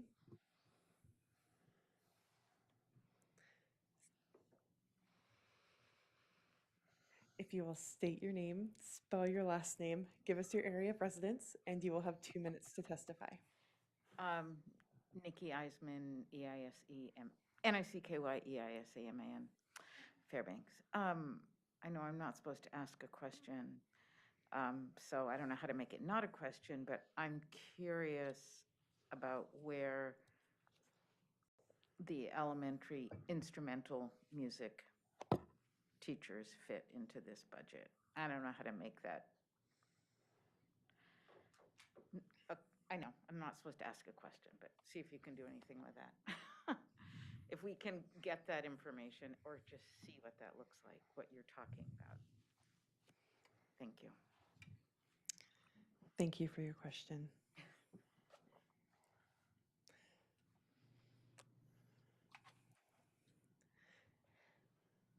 Any further testimony? Seeing none, public testimony is now closed. Mrs. Moline.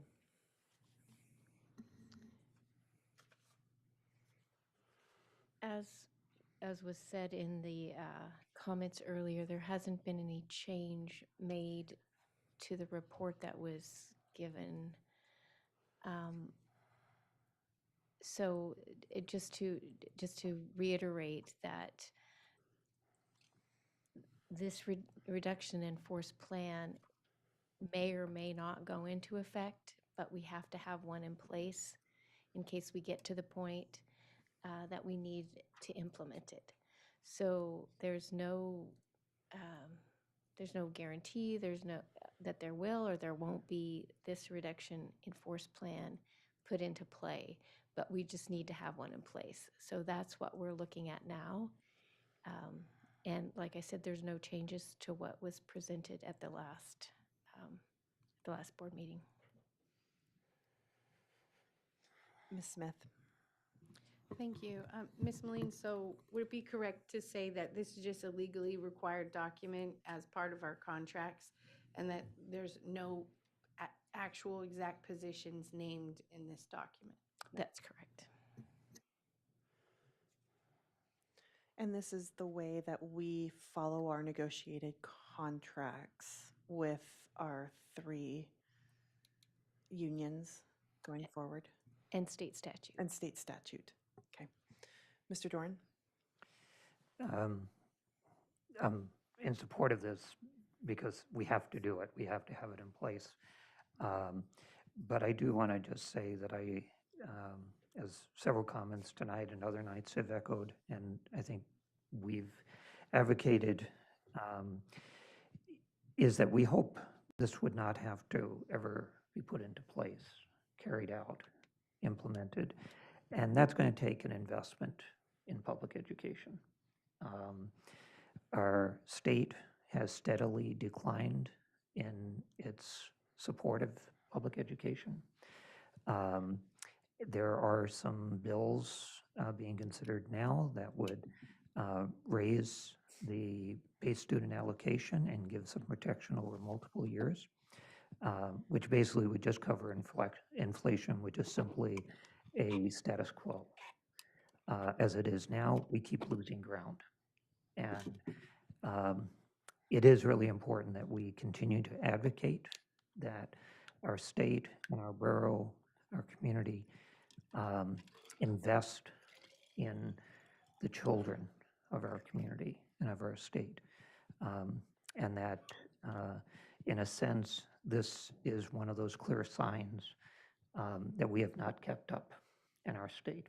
And I heard a presentation at a Education Committee hearing, Ways and Means Committee in the House that indicated that for the last 30 years, our state has steadily fallen behind in supporting education. 30 years, which really kind of took me aback. But when that information was presented, it really, adjusted for inflation, adjusted for enrollments, adjusted for population changes. It's a steady decline, and we were one of the few states in the nation to be in that situation. So I will certainly be voting yes on this because we're in that position, but I am hopeful that our state legislature, our state administration, and our borough will indeed invest in our educational system so that this is not necessary and that we don't lose good staff that do so much for our students.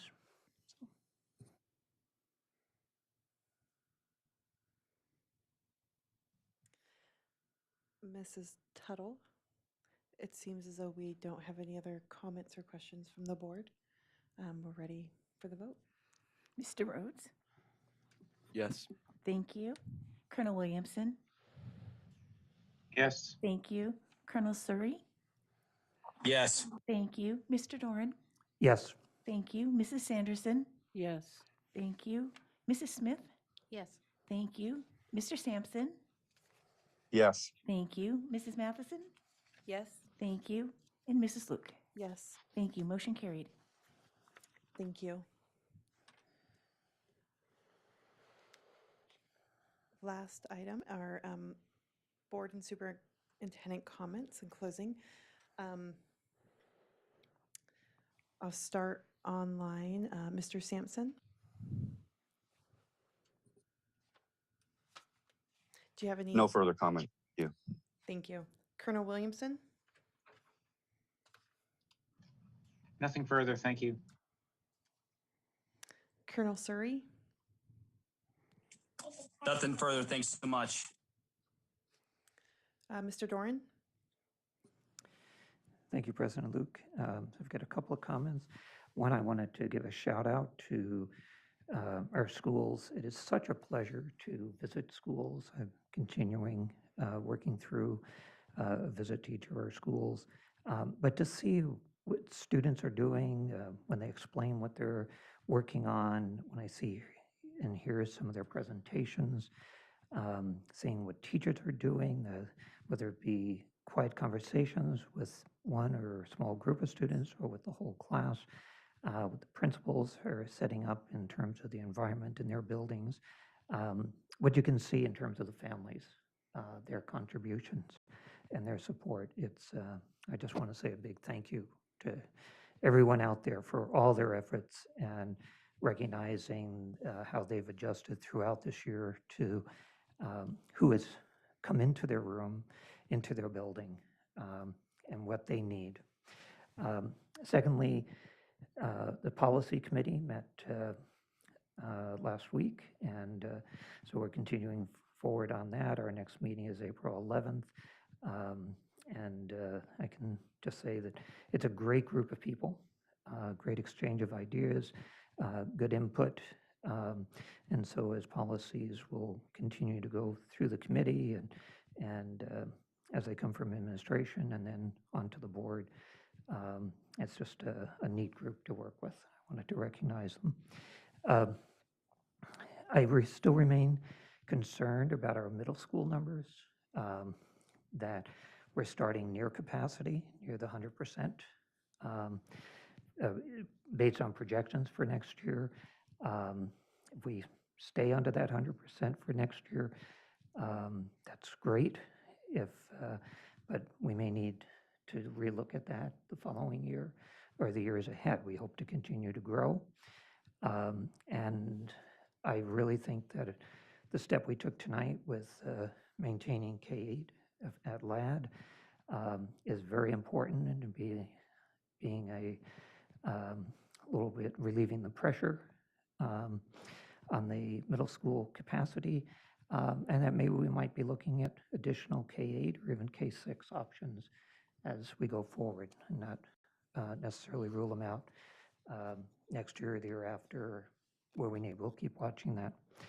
And then the last thing I wanted to comment on was that regarding budget, the numbers tell a story. And upon reflection, they reflect the vision for our district, which greatly concerns me at this point. When I review the budget, in almost every area, we see a reduction. Yet BEST gets a significant increase, $600 increase in straight budget, plus we can figure 100,000 or more to maintain a building. That both, you know, we made a decision, it's our decision, a full board, that in the face of closing neighborhood schools, increasing PTR, making reductions in offerings such as music and the arts, school activities, cost shifts to the schools, reduction in supplies and other services that are now being shifted to the school cost, which impacts classroom. That that doesn't really seem to balance out to me. In short, instead of investing in our neighborhood schools, we are arguably making them less attractive to families, which impacts our enrollment. Closing schools to save money, then repurposing at an added cost and expanding the administrative footprint doesn't pass what I call the red face test. It's too late for Nordell right now. We've already given them a decision. They've moved on. They're working with it. But we can still consider mothballing the building at a savings. This is not an administrative issue. This is our board decision. And there are parts that we need to deal with. It's there. But as we go through the budget, I hope we won't look in terms of robbing Peter to pay Paul. There's no question that we are in a financial bind, but our responsibility to the public education, which is holistic and universal in its approach. We need our community, as I mentioned, local, borough, state, and even federal, to step up and invest in our children. Meanwhile, we should not be making reductions at the expense of our neighborhood schools and in-person instruction. This has a direct impact upon students across the socioeconomic spectrum. And I just will try to keep these points in my mind as we go through the budget. And I hope that all of us will do that as we try to problem solve and continue the forward momentum of our district. So those are my comments tonight. Thank you. Ms. Sanderson? Thank you, President Luke. So first comment I would have is that maybe our board needs to work on a resolution to present to legislators, you know, in our support of funding and the stakeholders that have testified here tonight. Maybe some talking points for March 7th and 8th with the OLO, the legislative office here in Fairbanks on Sadler Way, where we could testify and bring those points home to legislators. And again, as I spoke in one of our work sessions, the only time the districts or school districts across our state did not have to worry about forward funding was when Sarah Palin was governor and she forward funded our education.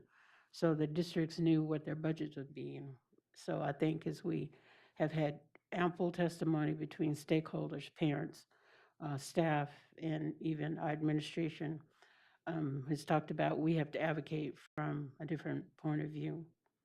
My second comment is I'd like to just send a shout out to Northville High School for their production of Beauty and the Beast, which took tons of man hours, but showcased our students and our staff's talent and commitment, again, in a musical, theatrical way, where our students were able to perform and just this enchanting production for family, friends, and community. So shout out to Northville High. Thank you. Mrs. Smith? Thank you. Okay. I'll just try to remain calm. I'd like to finish what Mrs. Genosa was saying earlier about the Music in Our Schools Month, that there are multiple Music in Our Schools Month concerts. There's one tonight at Herring.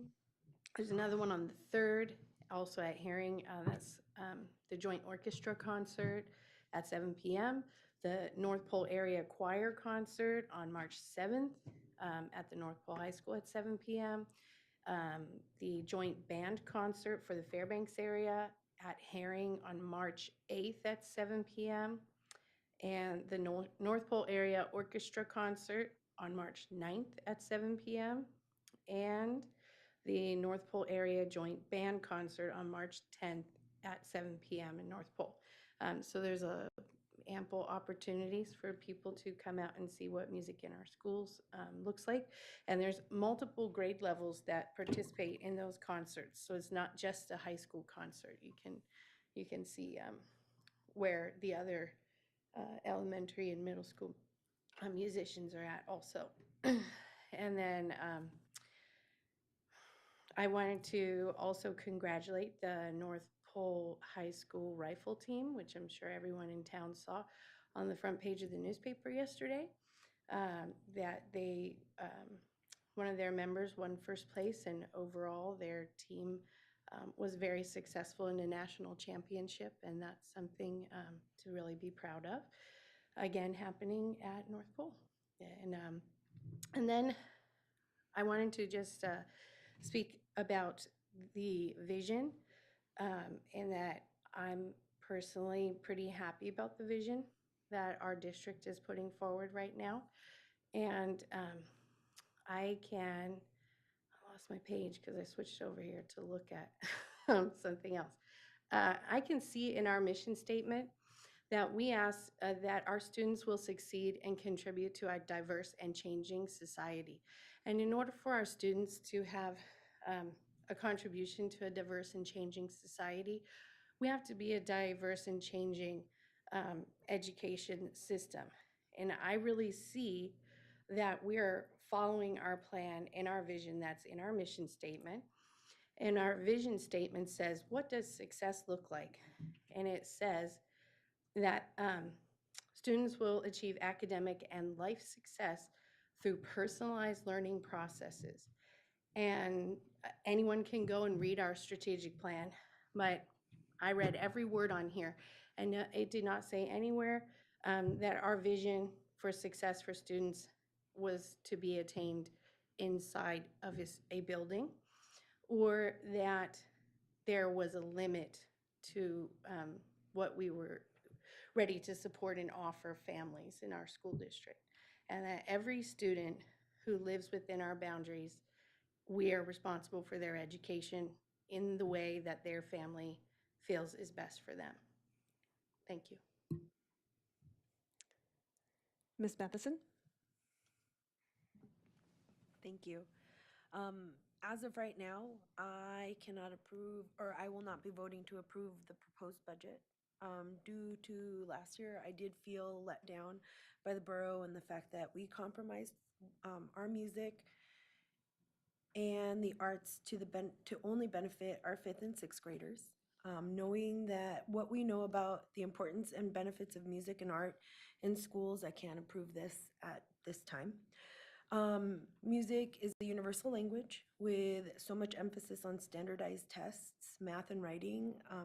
The arts are ignored. And are you aware that 2/3 of the students in the music department at USC receive scholarships? And did you know that if we don't start at elementary, our students will be unable to compete for these merit scholarships, and they are merit scholarships. It's not fair to our students or our teachers or our community. Mrs. Smith did beat me to the punch. I did want to invite everyone to join us at music in our schools. I really enjoy that, so I'm hoping everybody can come out and support our students. And I highly support Mrs. Sanderson's comment about advocating for our students, our staff, our teachers, and our community by reaching out to our legislators. And I wanted to invite everyone that has a freshman coming into high school to please attend the freshman night at our high schools in order to learn what our high schools have to offer our students. West Valley's is scheduled for April 5th and Lathrop's is scheduled for April 6th. I can't find when North Pole's is scheduled, but I know that they will have one. We already had it, actually. Oh, you had it? I think so, yeah. Yeah. Dang it, I missed it. But yeah, I want to thank everybody who's here late, away from their families, for always supporting us. So thank you. Mr. Rhodes? Well, Mrs. Sanderson and Mrs. Smith kind of stole all the stuff I was going to speak about.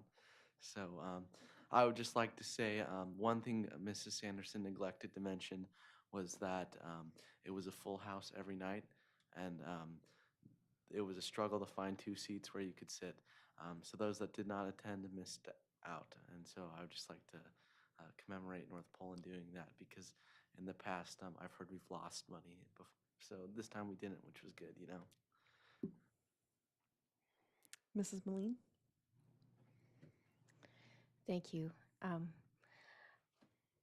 I'd like my comments to go to a more global conversation as I reflect around what's happening around the world and around the globe, and not too far from here. And as was alluded to earlier this evening in comments from our military representatives, that this is a highly military affected community, and we love that about this community. And what's going on in the world directly and indirectly impacts us as a community. So as I was reflecting on that, I was just reminded how overwhelmingly privileged we are to be able to sit in this setting, how fortunate our children are to have a free public education where we can be free to insult, criticize, and disagree with our leadership in a public arena. We can debate budgets and choices. We can talk about music and theater, free from the threat that might be lurking outside of our door, and the freedoms that we are afforded just by the mere presence of being a part of this country and this community. So my thoughts go global tonight, and I would just like to articulate how important it is that we don't lose sight of how truly fortunate we are to be able to participate in this process. Thank you. Thank you. I think I just want to end by saying I know personally myself and Ms. Moline have been out meeting with each one of our legislators, both in the House and the Senate for our state. We've met with all of the Interior delegation, many of them multiple times. We will continue to meet with them, reach out with them, call them, email them, go and visit them in their office in Juneau as well, to ensure that they know the priorities of this district, that they are able to advocate at that state level as we continue to advocate at the state level. For more resources, for the resources for our students and our educators, so that we truly do have a robust district that we are continuously able to be proud of. That is one thing that I will continue to do and advocate, as well as Mrs. Moline and the rest of administration. And we find it very important to ensure that our voice is heard, not just locally, but also within our state. I'd like to end on that note, so if I can get a motion to adjourn. Move to adjourn. Second. We are adjourned.